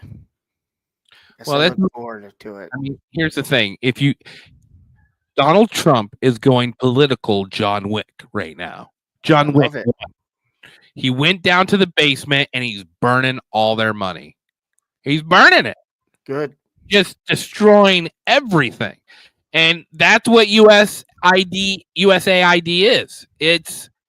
It's the bank that distributes the funds to whoever, needs to set up a fake NGO to. And here's the argument I get now. If you are for controlling world narrative and a one world economy, this is a horrible thing that's happening. And I understand that. And I'm sorry for your loss. But that's exactly what it is. It's a loss. There will never be a one world government. As hard as you try, it's not going to happen. And at least America is not going to get involved with it. And I think, man, are they going to go down swinging, or are they just a bunch of bitches? No, I think they'll try. I really do. I think they'll throw a couple punches, and it might hurt for, might get us a little dazed. He's done this so fast that they couldn't even organize. I mean, look at this one. This one's great. Elon Musk, you didn't create U.S. aid. The United States Congress did for the American people. Not true. No. JFK set up USAID. And it was an executive order, wasn't it? Yeah. Listen to it, just straight up lie. It's straight up lies. Elon Musk did not create USAID. He doesn't have the power to destroy it. And who's going to stop him? We are. No, you're not. We're going to stop him. Elon Musk, you may have illegally seized power over the financial payment systems of the United States Department of Treasury, but you don't control the money of the American people. Listen here, Raskin. I don't think any American... Okay, I'll take that back. I would say 70% of Americans would say, what? And I have been conducting tests at work. Be like, hey, what do you think of this? What do you think of this? And it's just like, what? What? A full-on meltdown, dude, because it's all true. The funding to BLM, the funding to LGBTQ plus ID 25-3, the funding to it all was, being financed through this. And you know what someone mentioned the other day? Fascinating that there has been no reports of chemtrails since the Trump administration has taken. Interesting. Yeah, I saw with the USAID or AID, they were like 9.8 million people in Africa are going to die of AIDS or fucking whatever. And it's like, listen, all the money we've given that place and it hasn't changed or benefited anybody. It wasn't even going to them. No, it wasn't. Like, what would have happened if they were actually getting that money? What could have happened? Yes. Instead, we just robbed it of them. They robbed it of us. That's what happened. No, what happened is they robbed our money under the pretense they were going to help someone else and then kept it for themselves. 100%. Just like the Ukraine money. Like he said, he got some of it, but there's 100 billion of it or whatever, unaccounted for. We are in the age of reveal. Yes. Should we move on? Well, I just like go ahead. I hate that we missed the boat here. Like, what do you mean? We could have been just channeling all this secret money from the government for a long time. If we would have, come up with some sleazy thing. Well, and here's the thing, though, is now that this is being corrected, organizations like youarethepower.net, these organizations that help out local communities, maybe they could get some of that money for once. Correct. Maybe there could be funding for helping out corruption in a local government at a local level. Is that that $80 billion not going out of seas and just coming home? I mean, what could that do? It's I mean, it's great. I mean, with the tariffs, we're getting Canada and Mexico to pull their weight with securing the border and getting us right and tight. Everyone's bitching about, oh, eggs are expensive now and this and that. Yeah, everything's going to go up in price for a little bit. It's going to get a little tight. But on the other side of it, it's going to be a lot better, for everybody. Like, everyone's biggest thing is Trump's been in there for a couple of weeks. Oh, how come? Where's all this money at? Why am I not richer? It's like, God bless him. Just hold the fuck on for a minute. Yeah, there's a rumor that's been started at work that I am a Russian dissident. Ooh, I love it. I do too, personally. And so I got to stay true with that with my Putin right after all. I mean, that's the biggest act of industrial terrorism ever. And it's the largest emission of CO2 in history. Okay, so if you had evidence, and presumably given your security services, your intel services, you would, that NATO, the US, CIA, the West did this, why wouldn't you present it and win a propaganda victory? In the war of propaganda, it is very difficult to defeat the United States, because the United States controls all the world's media and many European media. The ultimate beneficiary of the biggest European media are American financial institutions. Don't you know that? So it is possible to get involved in this work, but it is cost prohibitive, so to speak. We can simply shine the spotlight on our... Once again, and they were paying the BBC, they were paying Nigerian news, they were paying our news, they were paying the AP, Reuters. Hell yeah. So that's what they were doing, is they had all these news organizations, and then when they wanted to push a narrative, they'd be, hey, the BBC reported on this. Hey, hey, it's from Reuters. Hey, it's from the AP. It makes sense with even the... Yeah, well, I mean, even when we covered the 9/11 thing, remember where a couple of those news outlets were even ahead of the attacks and stuff we went over with Gage.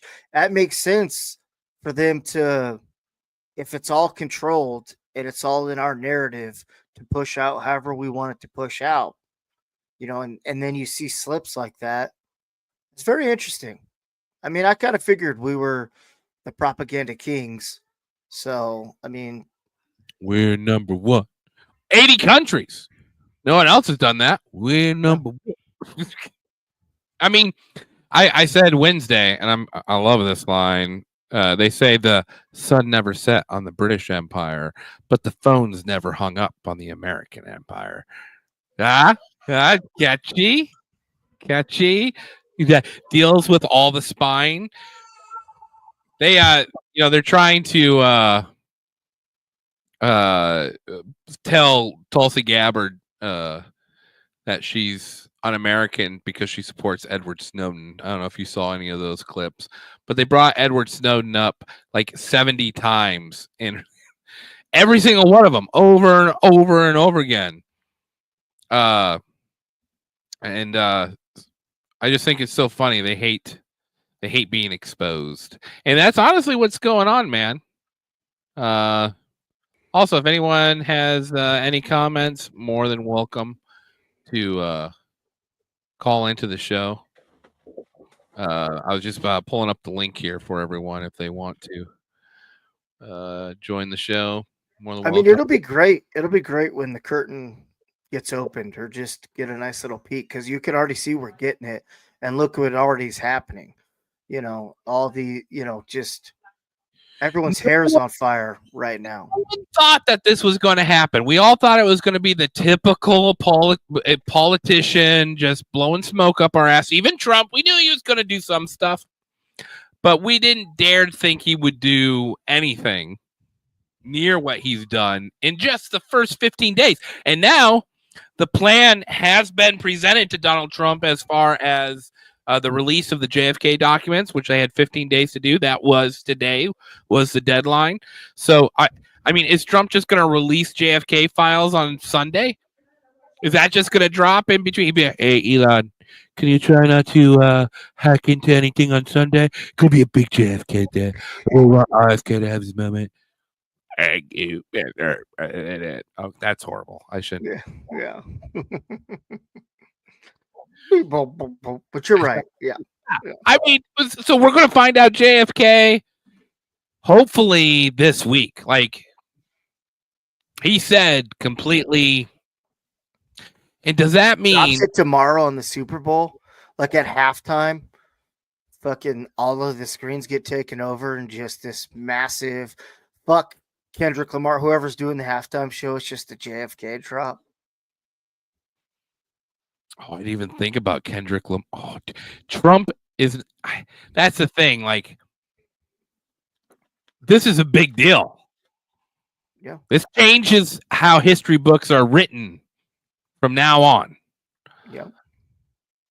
I mean, you're going to have to pay for your history books all over again. Throw them out. I mean, how are they going to? Because they're going to have to come up with a narrative, right? I'm going to assume. Now, you've taken out the CIA's banking system. Yes. You've burnt it to the ground, and you've gotten, I would say, 3/4 of the nation on your side right now. Yeah. Then you drop that they were the ones that killed JFK, RFK, MLK, lot of Ks. Whole bunch. The KKK. Say, hey, no, you just say, hey, they've done so much damage, we're closing it down. Is that what this is for? He destroys the bank. He purposely sets out the release of the JFK information to at least 15 days. And now on Super Bowl Sunday, everyone's going to be talking about JFK instead of the Super Bowl. I doubt that's going to happen. I know Would the America. corrupt NFL let that happen? No, we'll deal with it Monday. Let's figure it out Monday. You're right. He might though. Don't they usually do interviews on, or is that they haven't said anything about an interview during halftime with the president, have they? No, not that I'm aware of. Maybe you're right, Kendrick Lamar. Now, you'll have to get me up on current hip hop gossip. But why is it such a big deal Kendrick Lamar is doing this? No idea. Well, what's he for? I have no idea. You sound like Paul. All right. What do you mean? What do you mean? What's he for? I mean, like, what's the big deal about him? Like, I don't know how they. To be honest with you, I don't know how they pick, like, who's gonna do it or whatnot. I don't even know if it is. To be honest with you, Kendrick Lamar. It just his name. It is Kendrick Lamar. I was asking what's his significance in the hip hop world because I know he beefs with people and didn't he just do the Drake diss about Drake sleeping with a minor at the Grammys or whatever? Or that's his big favorite song or big popular song right now? Yeah. Oh, I don't know. Maybe Trump's tight with Kendrick, and they'll tie it in somewhere. I don't really know. It'd be fun. It would be fun. It would be. Let's see here. You're right. I think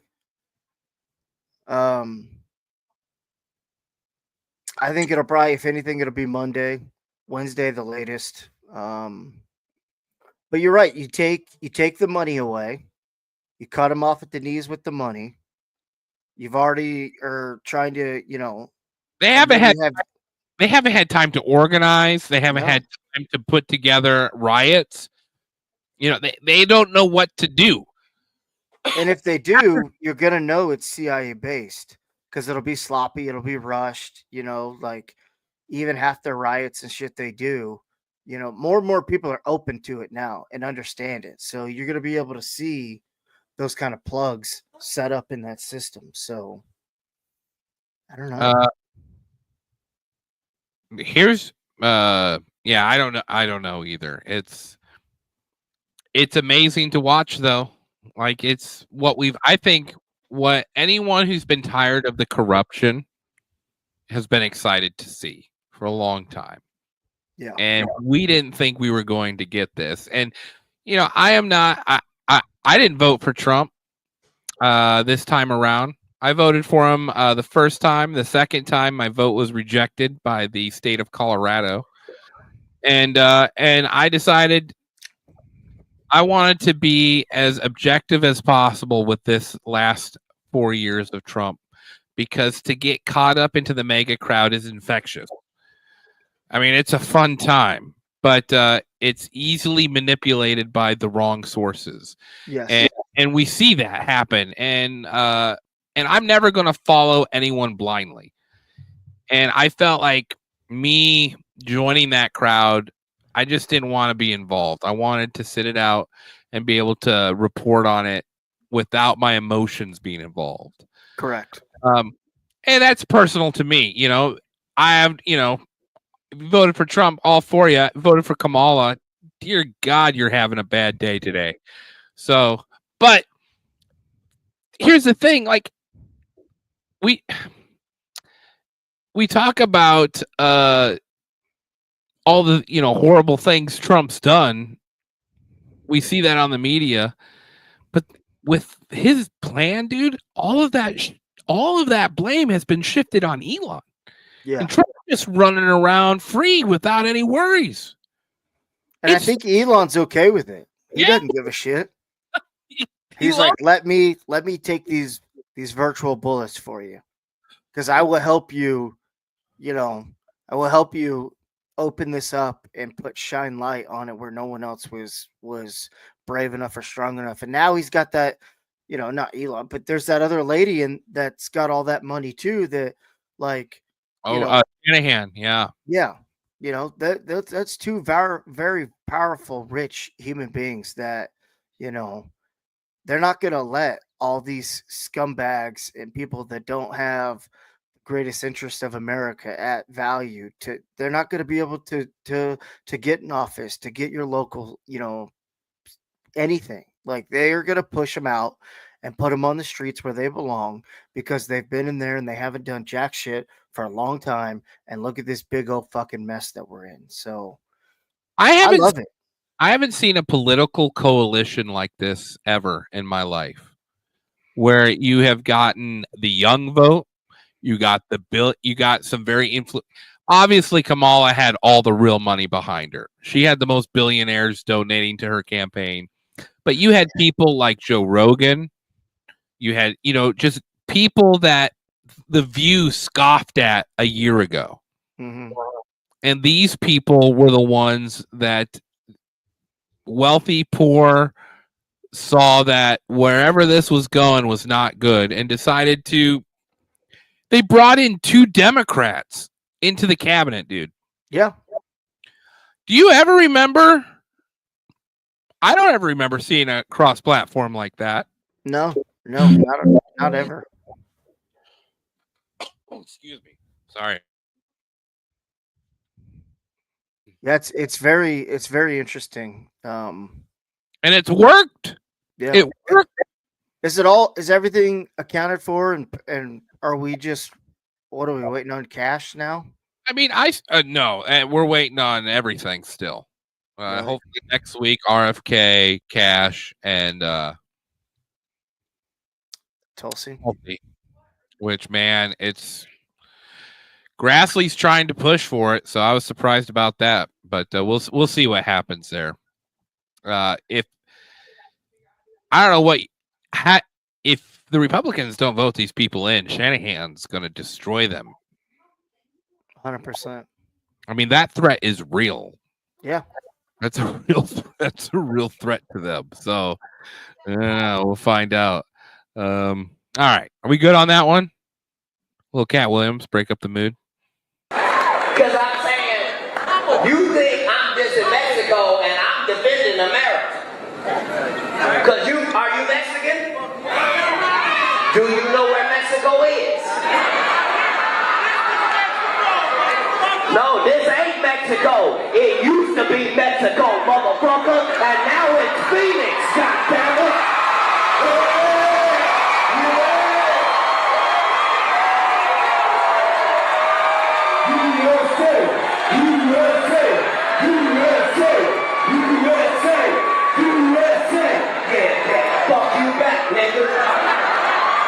I bet you don't leave here and go to Mexico, motherfucker.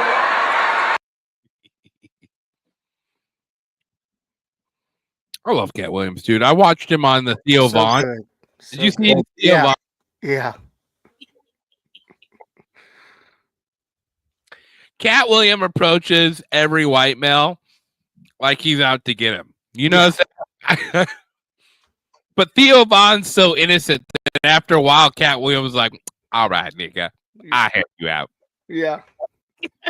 Yeah, because you could tell Theo was like, I don't know how to really approach this or do this, but I'm just gonna give good old college a try, I guess. Yeah. Yeah, no, I thought that was funny. Oh, got some great news. Oh, God damn it. Where was this from? All right. Well, Ireland. Zombie spiders. Scared of spiders, you might want to look away. I'm going to give you a second or two. Now, fungus-infected zombie spiders have been found, I'm going to try and read this with my eyes shut, in Irish caves. You can see the fungus over the spider's head and body. Thankfully, so far, it's only been found in spiders located in several cave systems across the island of Ireland. Named after Sir David Attenborough, the Gibellula attenboroughii, I hope I've pronounced that properly, I'm still not looking, was first discovered in County Down during the filming of BBC's Winter Watch back in 2021. Now, what does the fungus do? Well, other than make it look ugh, it changes the spider's behaviour, making it leave its concealed lair or web to die in an exposed position on the roof or walls of a cave.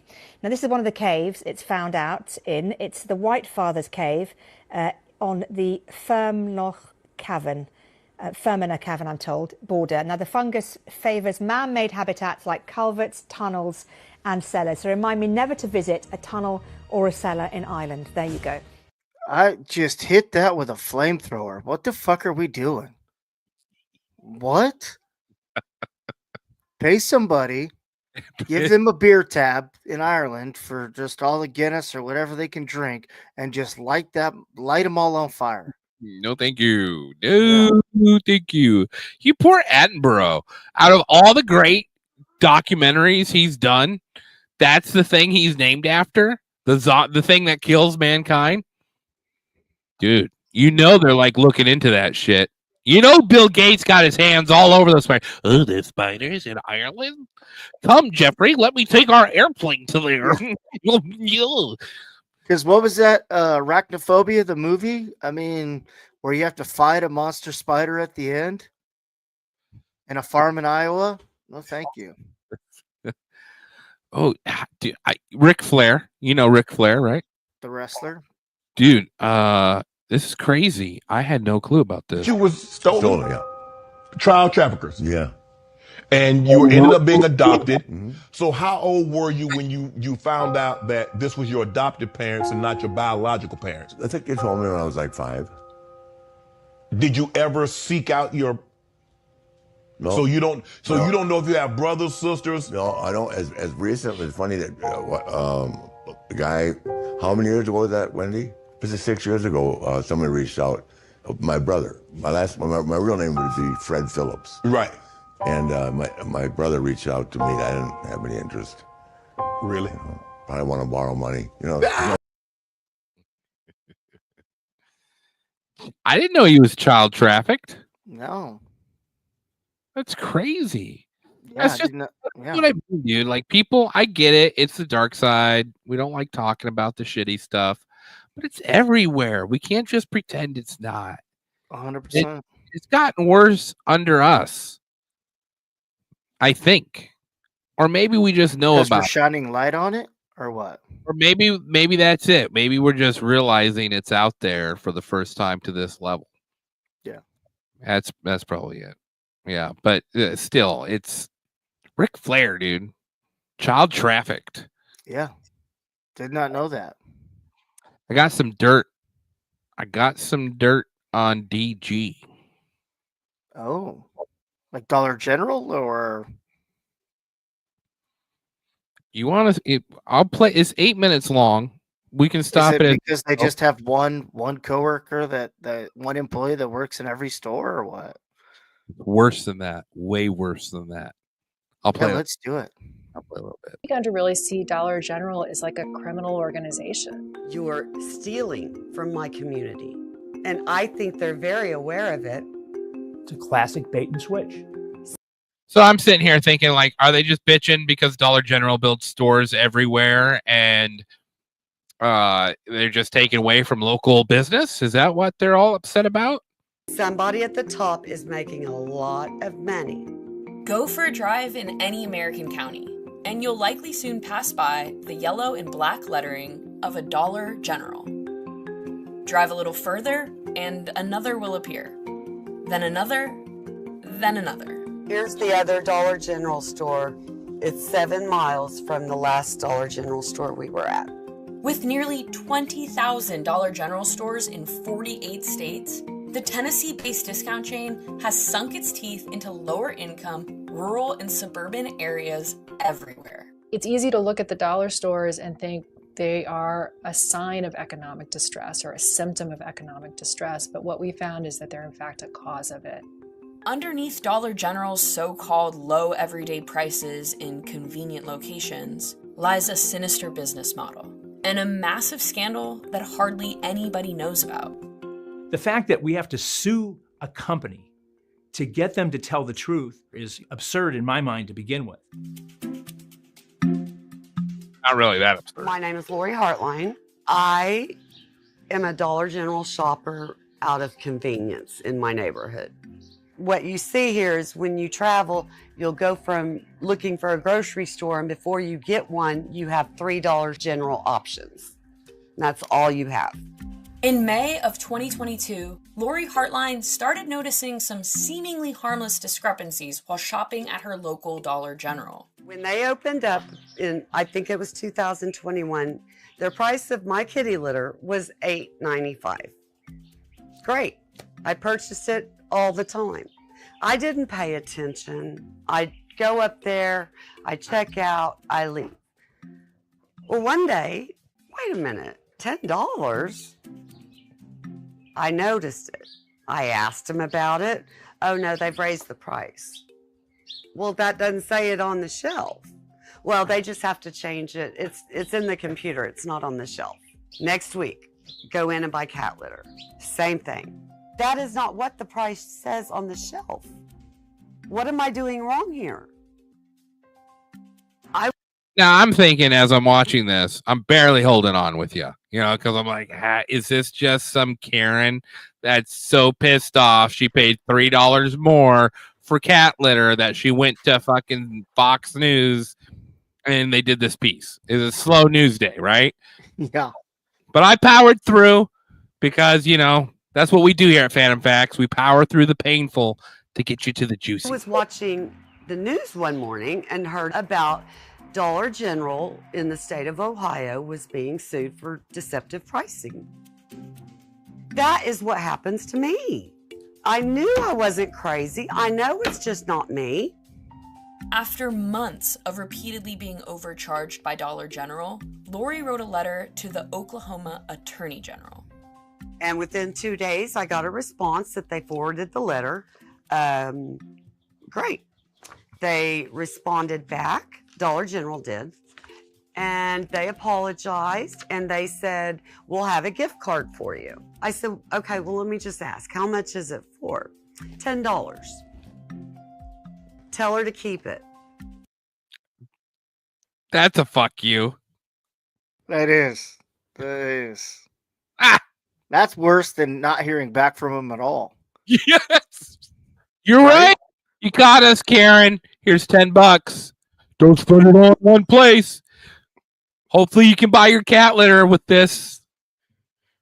Wow. Oh, but it gets worse, May. It gets worse. I don't want it. It was insulting.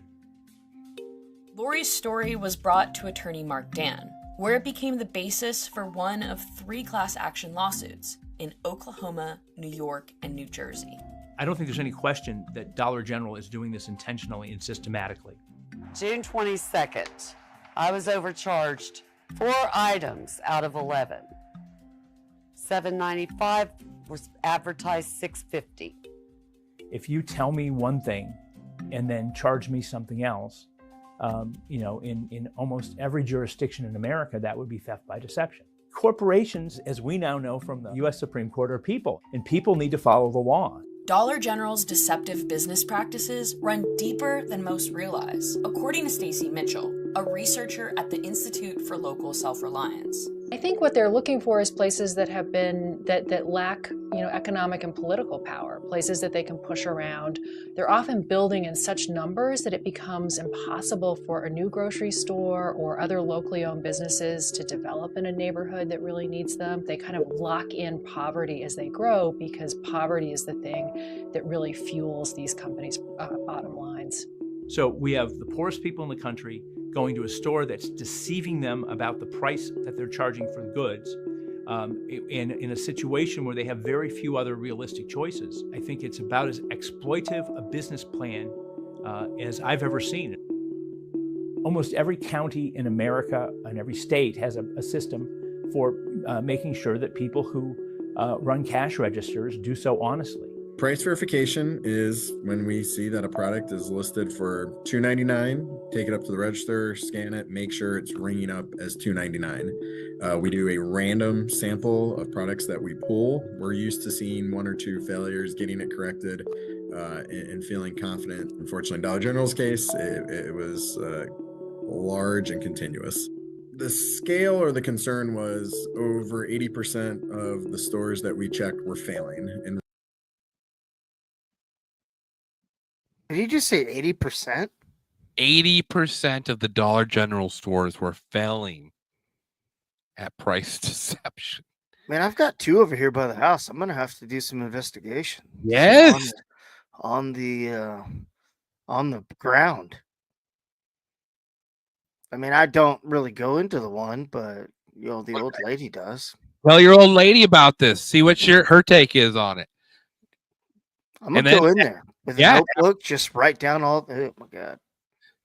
Well, you have to do it at the checkout, though. So you got to buy all your stuff there, too, you know. Well, I know I'm going to buy a couple things. I'm going to either take pictures or write down the price on the shelf, go up there, and the lady that takes 52 smoke breaks per customer, I'm going to be like, listen, back here, this soy sauce said it was $2.95. You're charging me $5. Well, here's the thing, dude. They don't have a choice in that. At first, I thought, well, maybe it's like, the store manager stuff, but all that's set from corporate, dude. Oh, true, yeah. This is the corporations intentionally doing this. And it's fascinating because I've talked to people who have worked at the good old DG, and this is very common knowledge. So I bet you could talk to the lady who takes 52 smoke breaks and ask her about it. Be like, hey, I heard this crazy story. It's like, have you ever seen anything like this? Oh, yeah, dude. She just blinks because she can't say anything because the cameras are running. Where are the audio? Are they based out of Tennessee? Is that what Dollar General, what they said at the beginning? It makes sense because I always pass a massive Dollar General corporation in Nashville. But yeah, I think so. Yeah. Yeah, bro. Well, maybe they're not doing it in Tennessee then because that's where home is. Oh, yeah, I'm sure they're doing it everywhere. But also that explains why you only have one person working in there. So they don't ever go in there and update the prices on the shelves. Like, no, we're focused on you, making sure people don't steal this $10 ramen we have. I think you're still assuming that they're telling the people that work. Oh, they're not. Yeah, you're right. Yeah, true. They don't know. No, they're not. They're just. So when you get in an argument being like, listen, this is ringing up, but this is not what it says back there. And they're just like, yeah, tough. Because now that I think about it, this lady in front of me a couple weeks ago, she bought totes, moving totes from Dollar General. And she was like, wait a sec. She got a receipt and looked. And before she got out the door, she's like, whoa, whoa, whoa, whoa. Back in the back, these motherfuckers were listed at like, $2.50. You're charging me almost $7 per fucking thing here. What's going on? And I left because I was in a hurry. I needed to get the kids home, so I didn't stay around and hang out to see if she got it fixed or not. But now that you say that I do remember, because I was wondering, I was like, God, here we go. Another fucking Karen's going to get mad at fucking, this old lady here. She doesn't give a fuck. Like, but damn, ODG's like, we're going to get you. Well, so they're skimming off the top. Yeah. Fucking mobsters. Oh, dude, that's so dirty. That explains. We were all curious. Why are they popping up everywhere? Everywhere. They're like McDonald's. They the fucking them and McDonald's, man. Maybe McDonald's doing the same thing. It was fun. I did catch the grocery store we go to doing that too. They advertised this huge jar of olives for $3.39, and it was $5.39. And of course, it was in the Indian aisle. Just saying. Interesting. But a lot of places like Walmart and shit like that, like Target, Well, they'll give it to you. Huh? Oh, that's right. They will give it to you, won't they? Yeah. Yeah, that's right. Yeah, they'll fix it if it's on the shelves, marked for Not something that DG. rings up for something. It's gotta be illegal, right? Well, it is. It is illegal. Yep, it's deceptive pricing. All right. Well, there you go. You know What what a could shitty job that would be to be a DG auditor or an auditor for that. You got to go all the way. You got to go all throughout America, just going into these. Some DGs are okay; they're nice, they're in decent places, but some, it's like fuck. I'm not. Let me go in here real quick just to get yelled at. You know what it is, dude, is that there's a lack of honesty. And I feel the reason why there's a lack of honesty is because these people that created DG and this laundering scheme didn't get enough Sesame Street.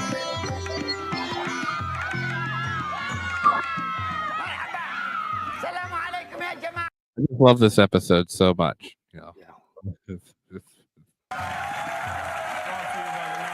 Look at this fuck face.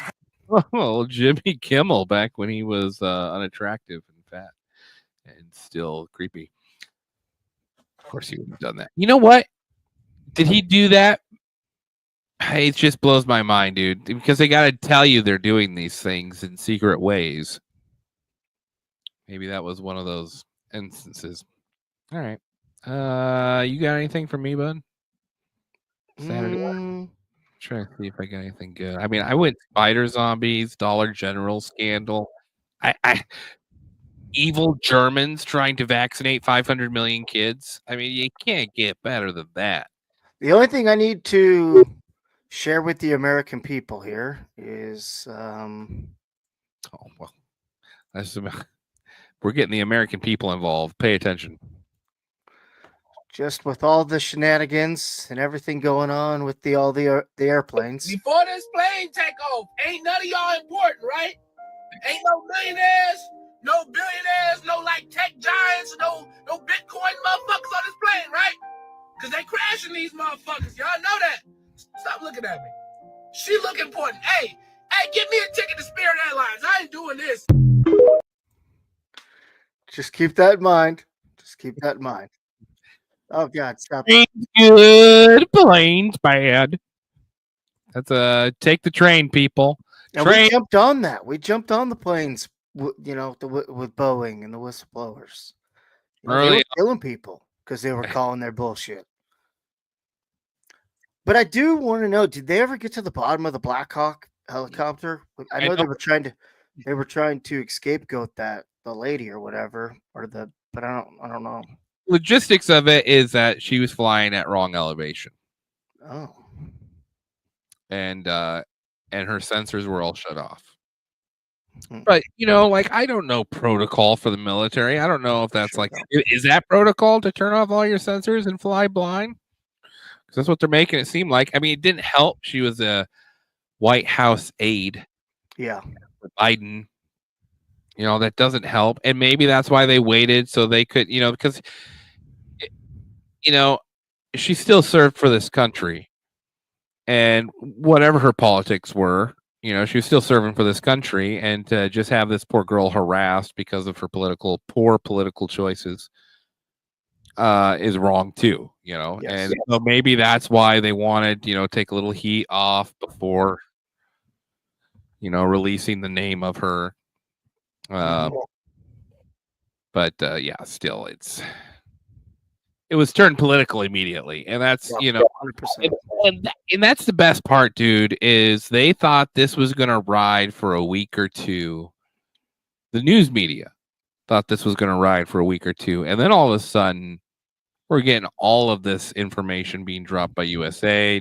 Now they're going after Department of Education. Trump's teasing us with the idea of no income tax. Oh yeah.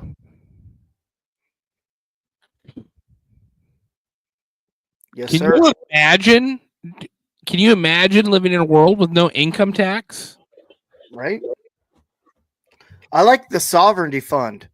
I don't know if you looked into that at all or looked into countries doing the sovereignty fund.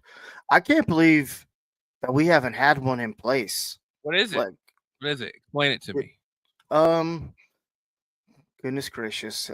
Shoot. So it's what I understand about this sovereignty fund. Let me find this. I had this uh link pulled up, but it's pretty much it's just a fund.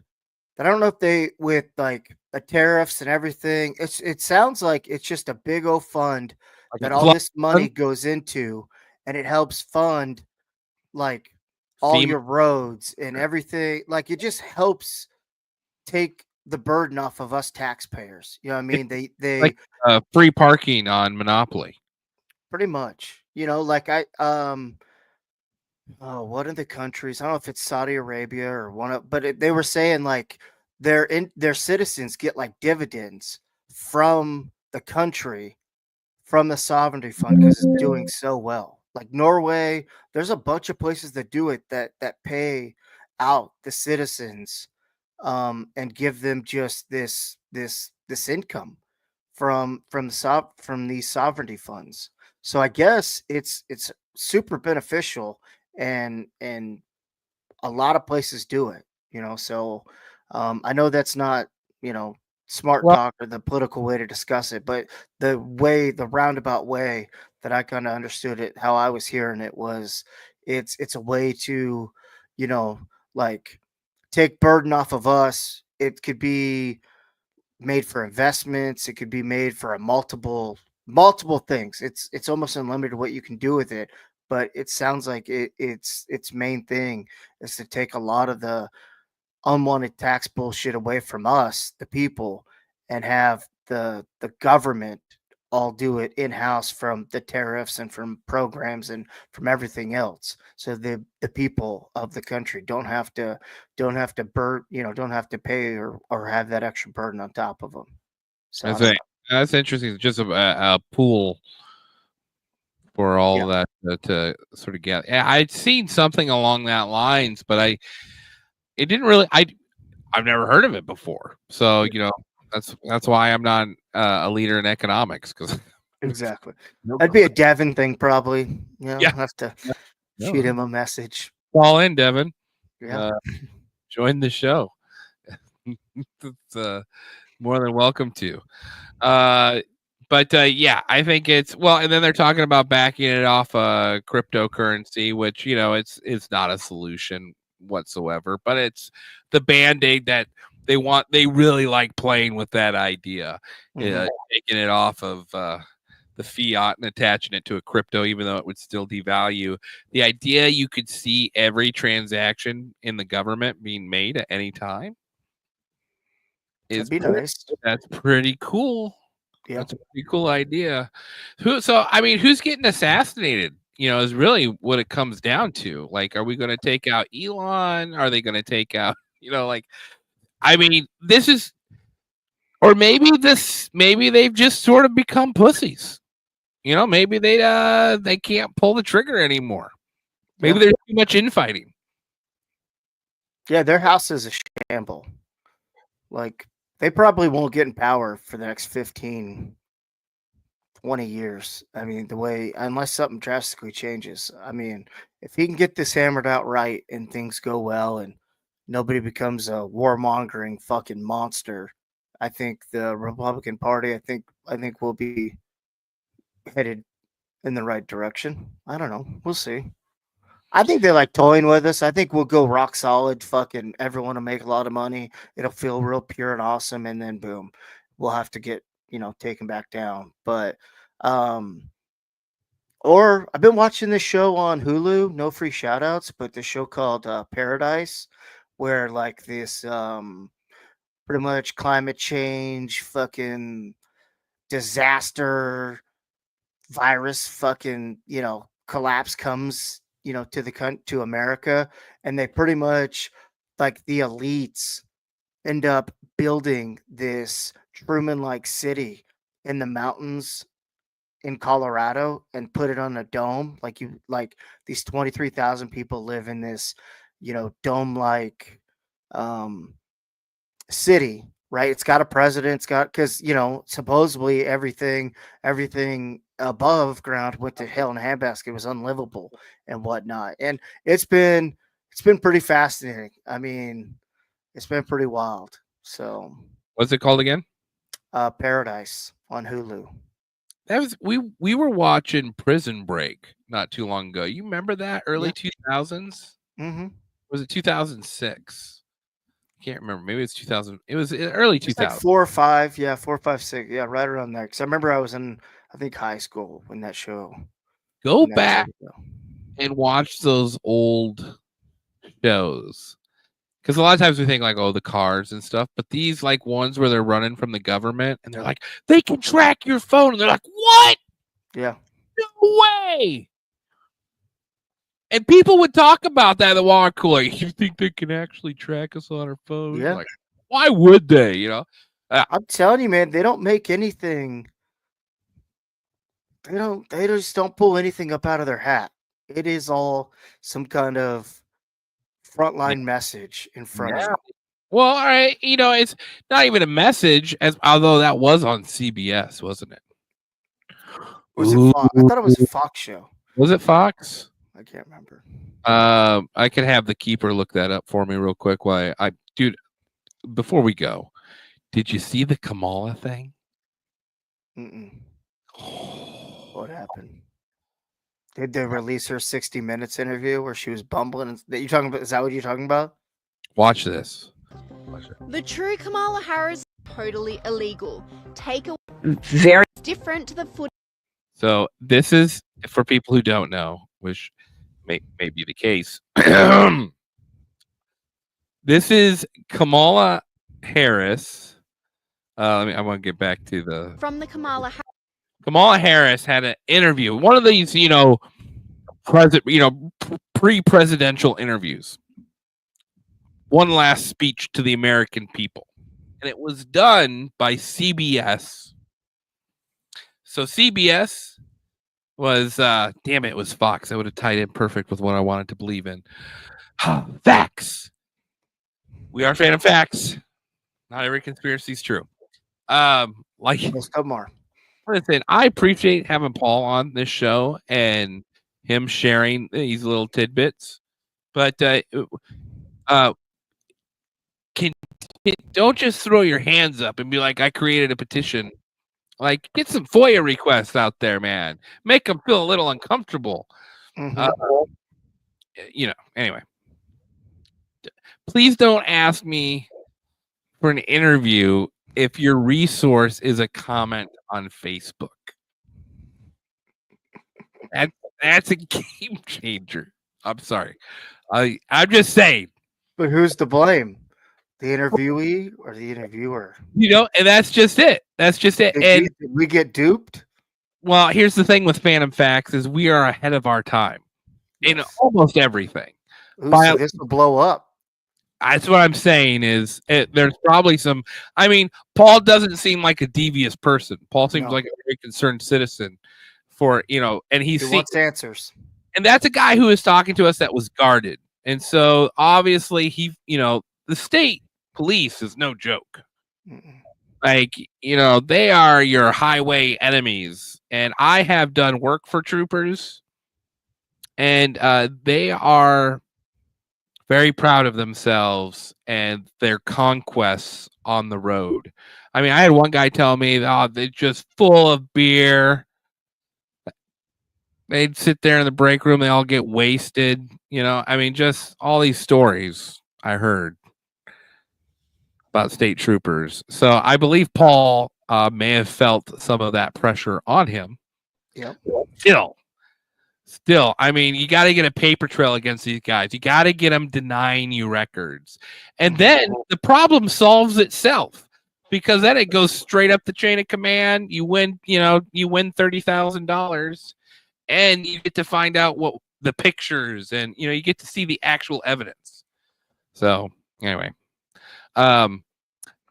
with that, I'm on meth. I'm on meth. I'm on meth. That's your head of Homeland Security, Kristi Noem, everybody. If anyone wants to know who invented that great marketing campaign, the great state of South Dakota. It looks good on a horse, though. I tell you what. Really, she's exactly the person that needed to be in that position. Because first of all, it gets her the fuck out of South Dakota, which she had just was giving out favors to all her buddies out there. So that corruption had to be done with. And then, what's Kristi Noem known for? Photo ops. And you need lots of photo ops for when you're talking about deporting migrants. Because, of course, you're not going to deport 10 million migrants. We knew this. But you got to make it feel like you're deporting 10 million migrants.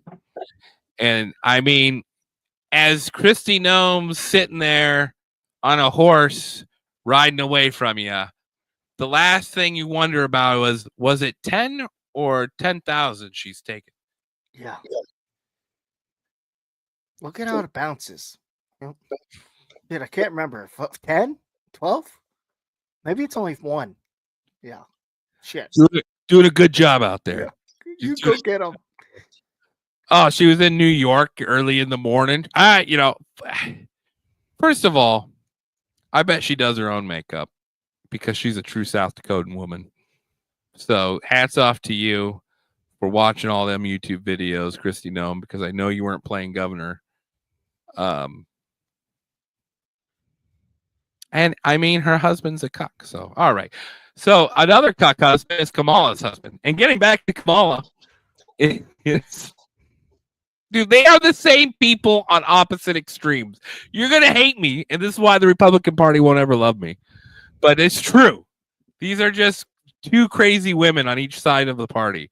Not to be genderous. I'm sorry, my love. Not being generous, but they're crazy women. He's not sorry. Yeah. Now, dude, CBS, an institution, did a news piece, not an opinion piece, with the future president of the United States.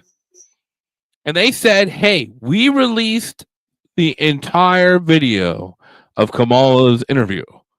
Harris interview they aired during the election campaign as part of the FCC probe into whether the network violated the FCC's news distortion policy. Complaints were filed after it was revealed that 60 Minutes heavily edited the raw footage for their on-air program. Now, everyone said, no, they didn't heavily. They took out a few ums and ahs. That's all they did. I mean, if you want to call that heavily edited, edit me up. Which was different.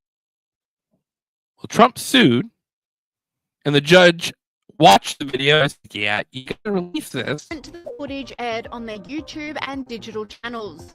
But it seems that Prime Minister Netanyahu is not listening. Well, Bill, the work that we have done has resulted in a number of movements in that region by Israel that were very much prompted by or a result of many things, including our advocacy for what needs to happen in the region. But now it's sort of funny because she's talking about USAID and sending finances over through this. So that's side note. That's sort of funny. She's talking about USAID. Secondary, when I watched this, I thought, well, maybe they just sort of chopped it up so it was smoother. She's saying the same thing, but it's smoother. Seems that Prime Minister Netanyahu. This is the edited version of that. Netanyahu is not listening. We're not going to stop pursuing what is necessary for the United States to be clear about where we stand on the need for this war to end. Interesting. I mean, they just rewrote the whole thing. I mean, that wasn't even in the original answer. Oh, it makes me mad. fucking CBS, you fucks. They're getting sued for $10 billion. Good. And they could lose their FCC license. Good. I hope they do. Nothing I hope good they for rip from them. CBS. That is unacceptable. I thought it was just going to be, let's not make her sound like she stutters through everything she says. But listen to the change in this. Like, first of all, she says nothing as her actual answer, right? Very much prompted by or a result of many things, including prompted by or the result of many things, including our advocacy for what needs to happen. Including our advocacy for what needs to happen. What does that mean? That's word salad. Happen in the region. But it seems that Prime Minister Netanyahu is not listening. We're not going to stop pursuing what is necessary for the United States to be clear about where we stand on the need for this war to end. It's completely different, May. I love how it didn't work, though. I mean, everyone still saw through it. Yes. Yeah. I just do you ever sit there and think, though, what would have happened if she had won? We never would have gotten that. No. Yeah, man. Like, we were so close. It blows my mind how close we were. Yeah. Or if he had gotten killed. I'm not saying like Trump's the golden pony boy here. I'm just saying they were fully editing answers. They were rewriting the script. They put in a fake background. What did they do? Like, hey, we need you to change this a day later. Get in the same outfit and come down here. We'll just re-record it. Put the background in later.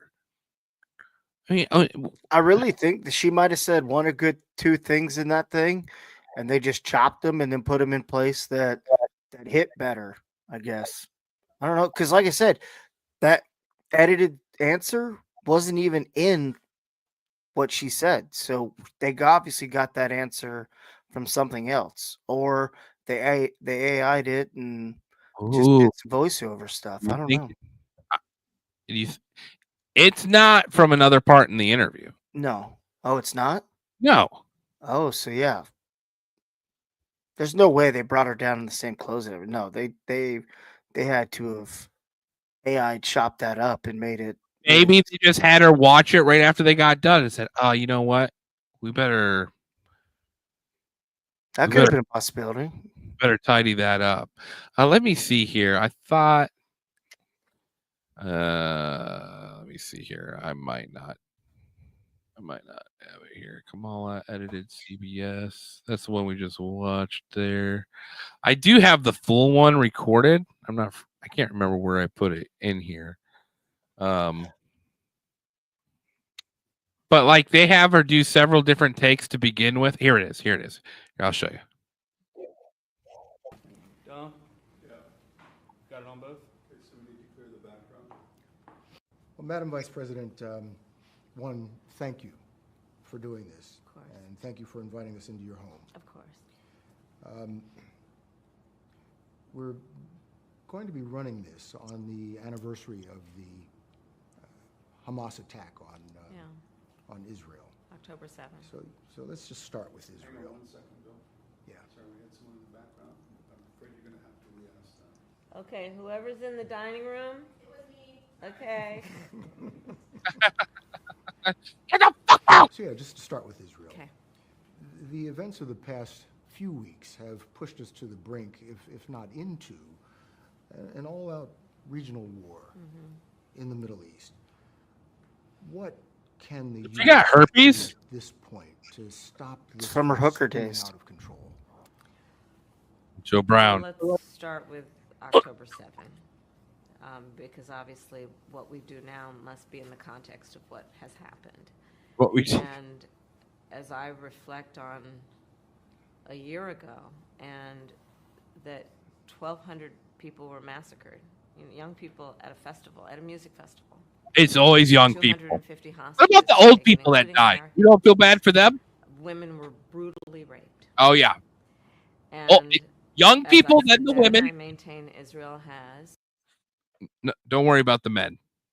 They probably deserve to die. Fuck the patriarchy. A right to defend it.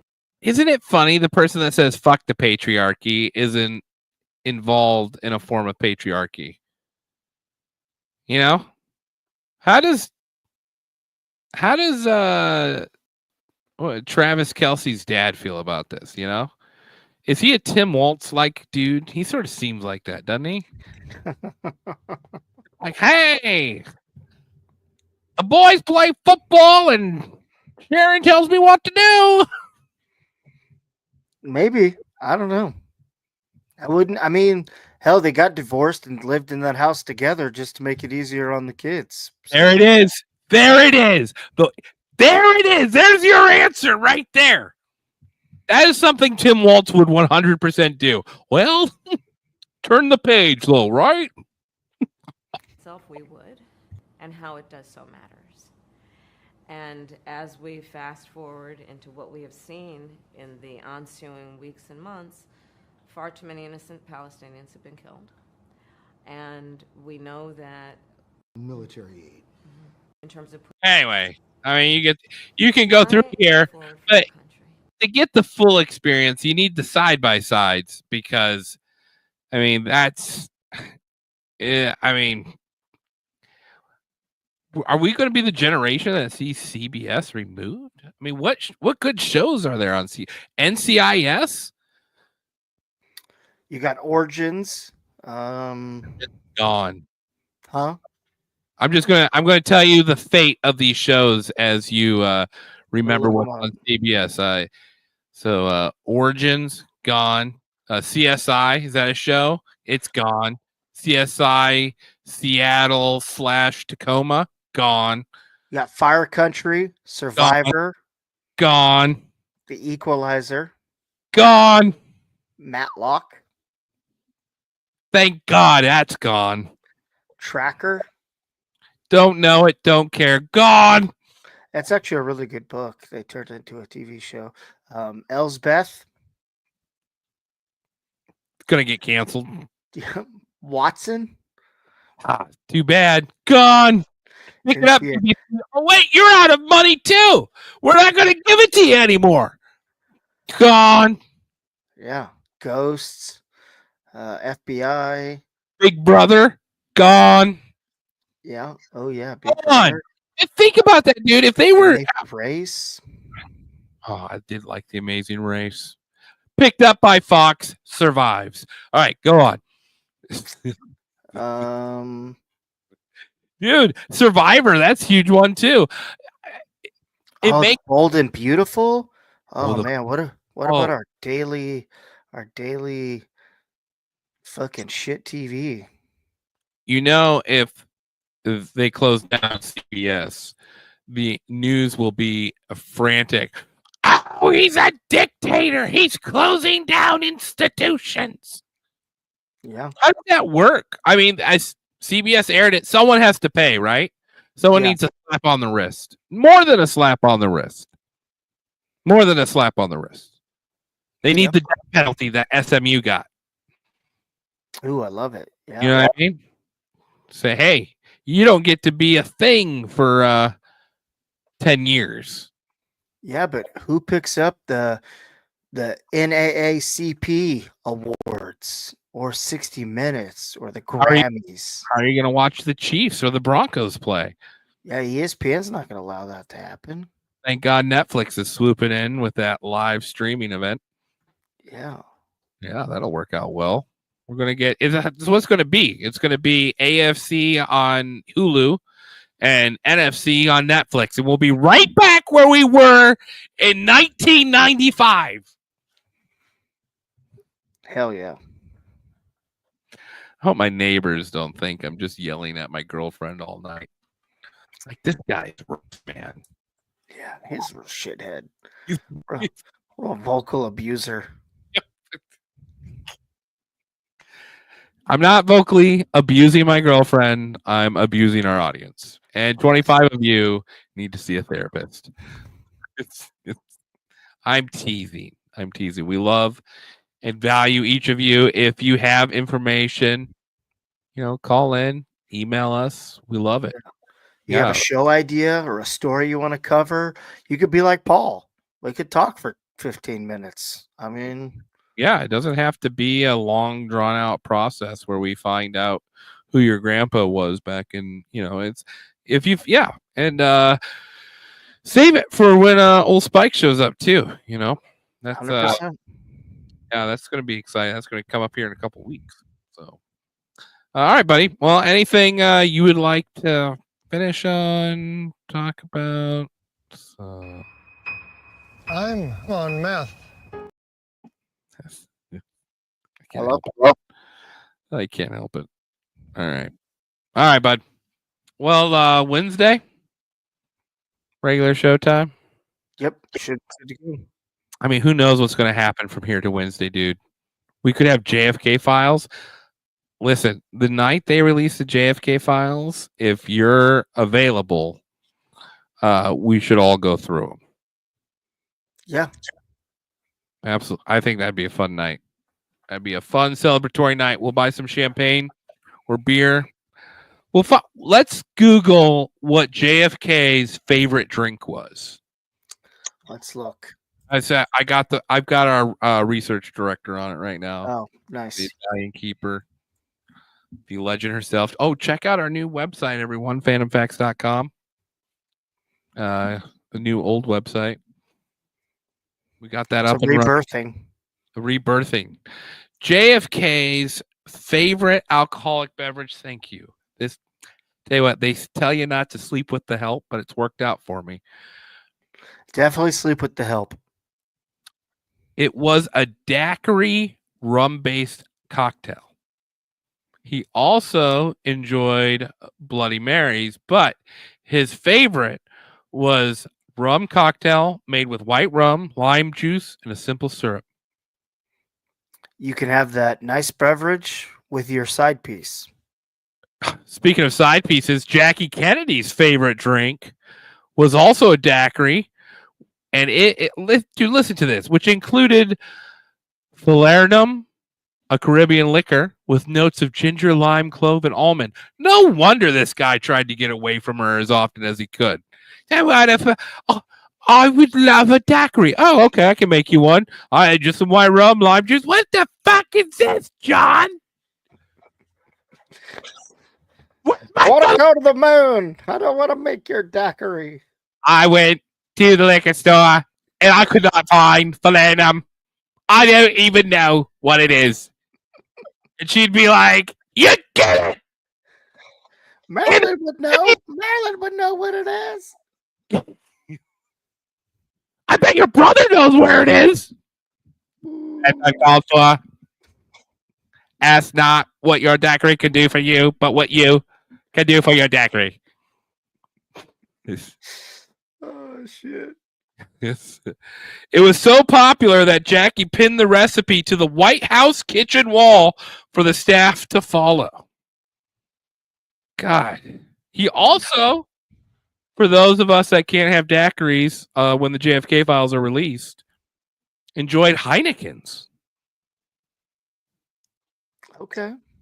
Where's that made from? Not sure. Where's Heineken from? Is it German? Sounds Dutchy to me. Yeah. Let's see. Yeah, I've got the research developers research tool, so she's a. It's a Dutch pale lager beer with 5% alcohol. That's right. That's right. Well, I try not to support the Dutch in any way possible. From the Netherlands. Personal German. Introduced in 1873. It is a delightful beer, and hopefully it's heavily tariffed so the Dutch can stop freeloading off of us like every other European country. You know, they send money to the Dutch communities in Iowa so that they can keep them Dutch only. Really? Yeah. Get the Dutch out of our country. How come that's not an immigration policy? You love being Dutch so much? Move to the Netherlands. Enjoy the stank of weed and hookers. Okay. I find you're not Dutch. You're stuck in Ireland. blowing up British soldiers. That's your family line. Wait, are you Irish? Is that your what is your nationality? I'm not sure. Oh, give me a hint. Come on. I don't know. What was your mom's last name? Cole. God damn it, Cole and May. Well, my dad's biological dad's last name was Worley. Oh, Worley. Yeah. Well, Worley. That explains your orneriness. Mm-hmm. English. And then my grandma married Dick May.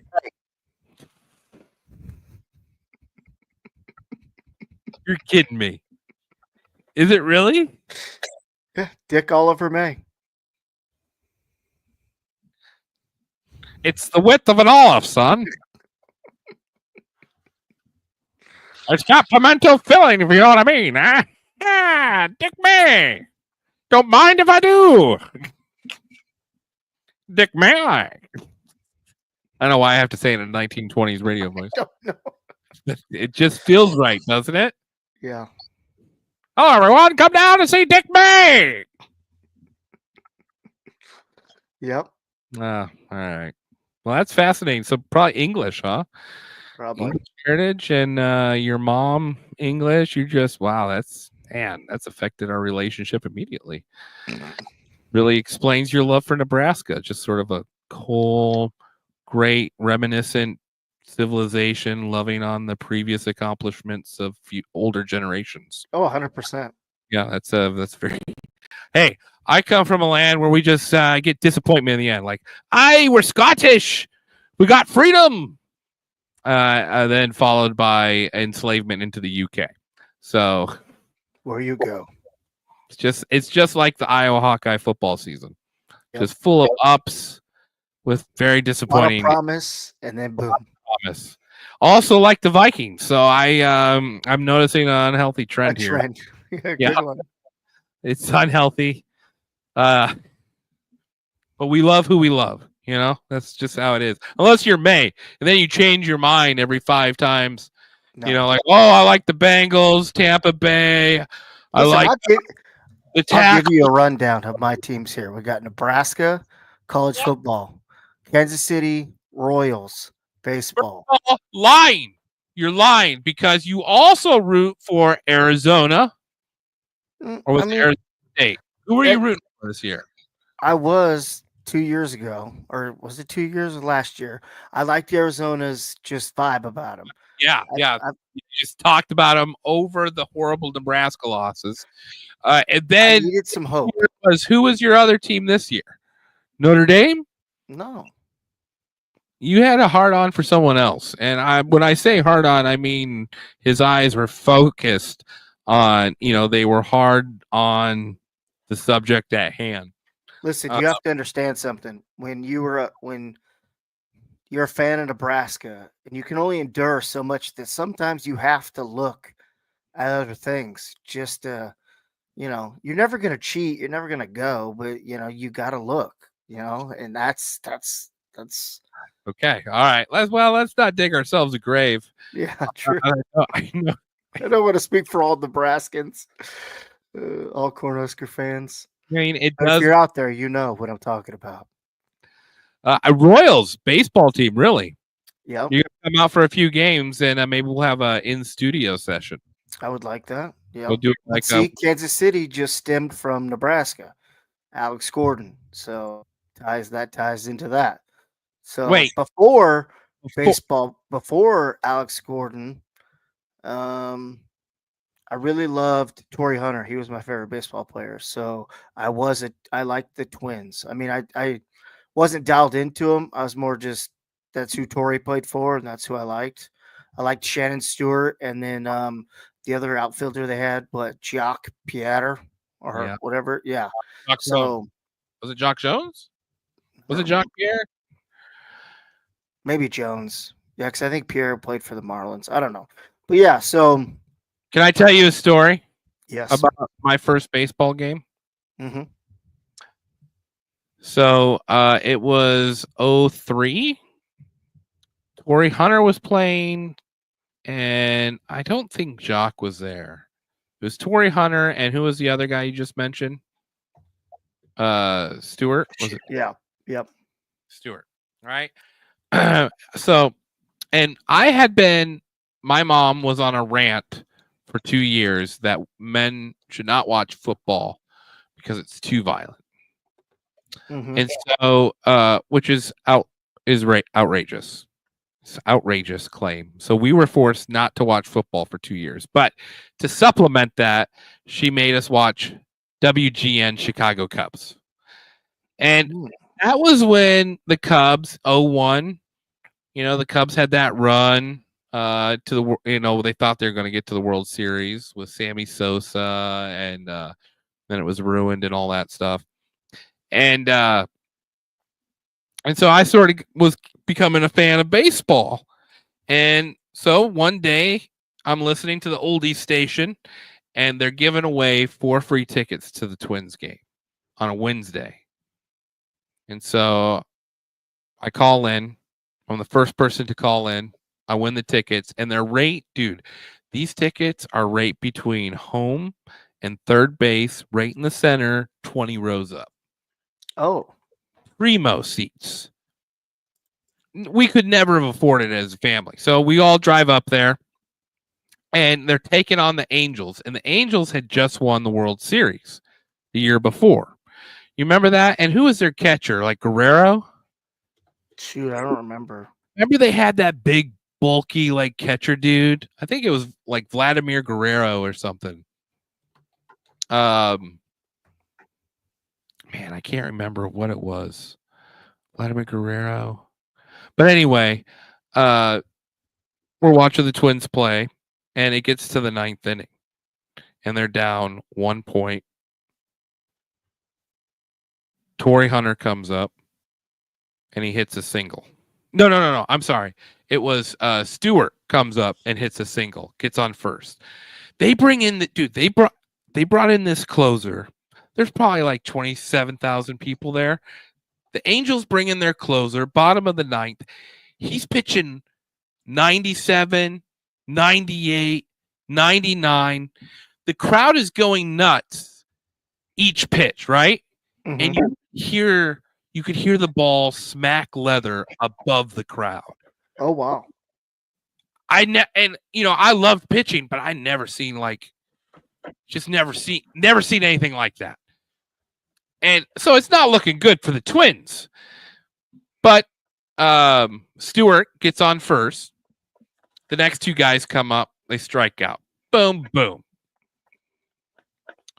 Torrey Hunter comes up.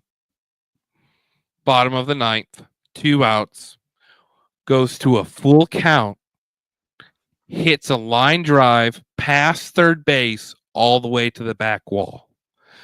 So, Jones, I can't remember who the first guy was, but he comes around. Stewart's chucking around, gets past third.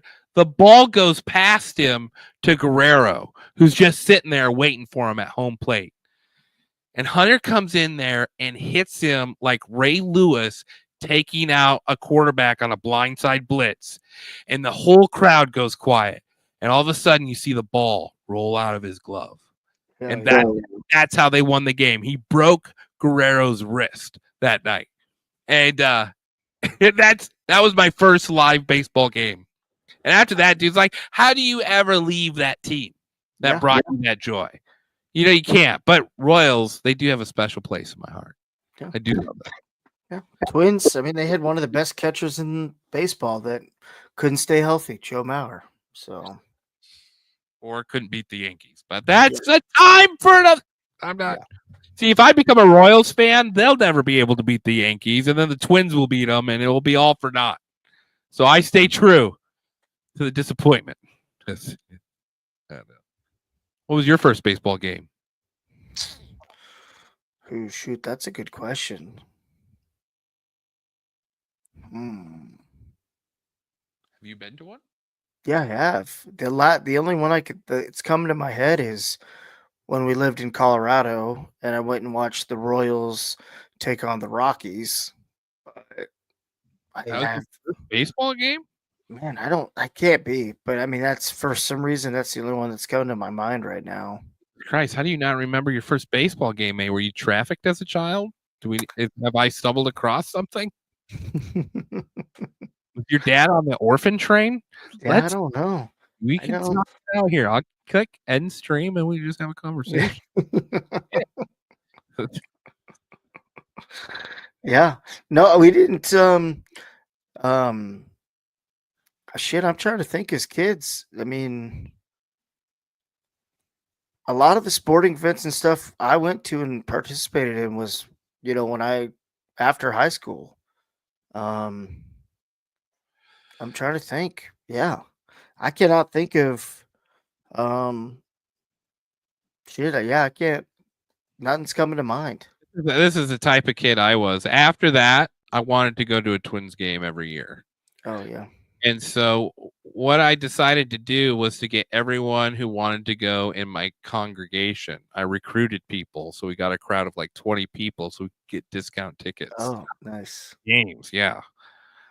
That's I love the way to do it. baseball. I'm trying to think. I don't think, I think why we never went to anything is I'm thinking of the places we were stationed growing up, and I just wasn't.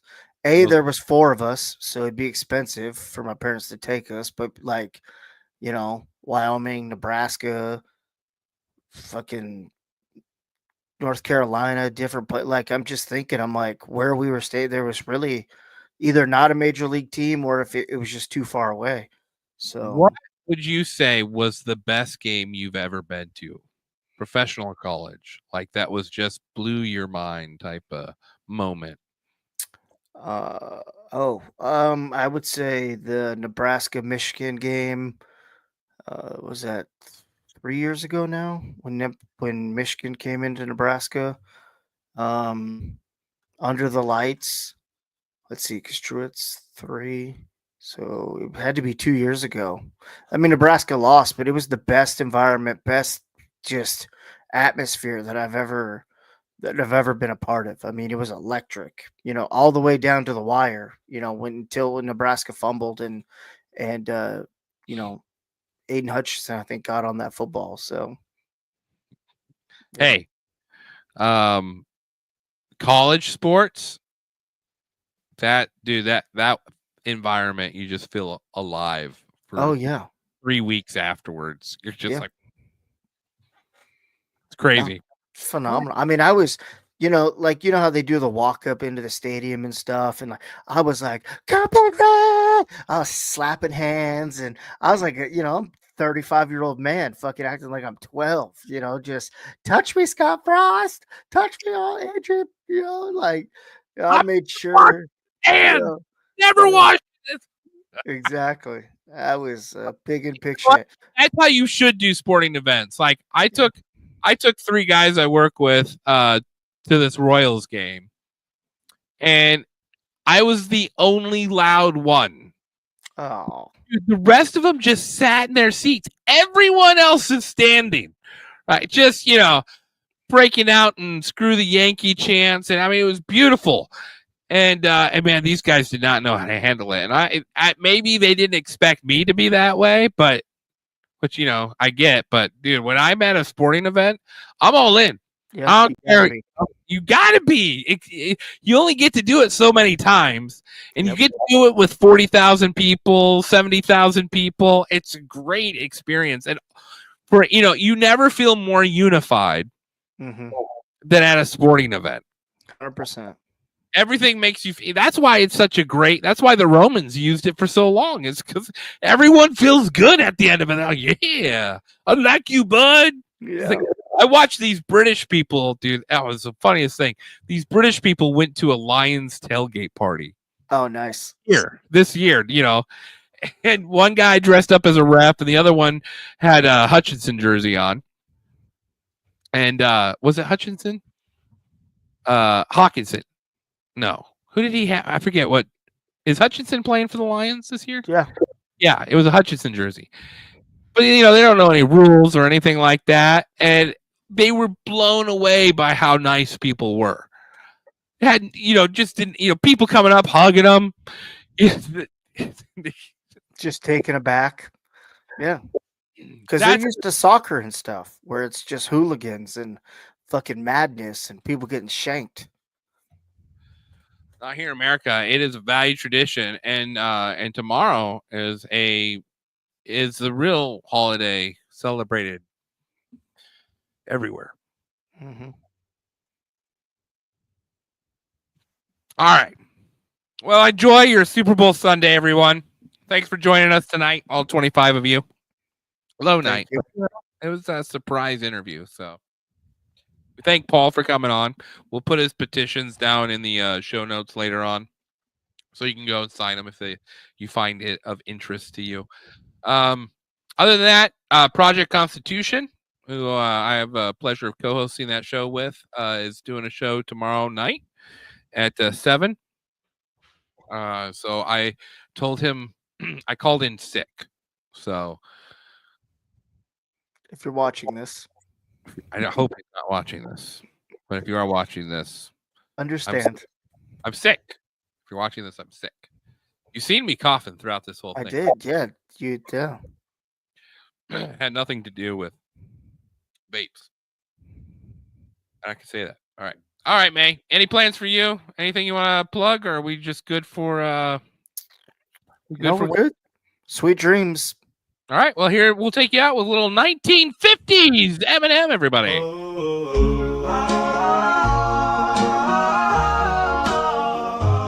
His palms are sweaty, knees weak, arms are heavy. There's vomit on his sweater already. Mom's spaghetti, he's nervous, but on the surface he looks calm and ready to drop bombs. But he keeps on forgetting what he wrote down.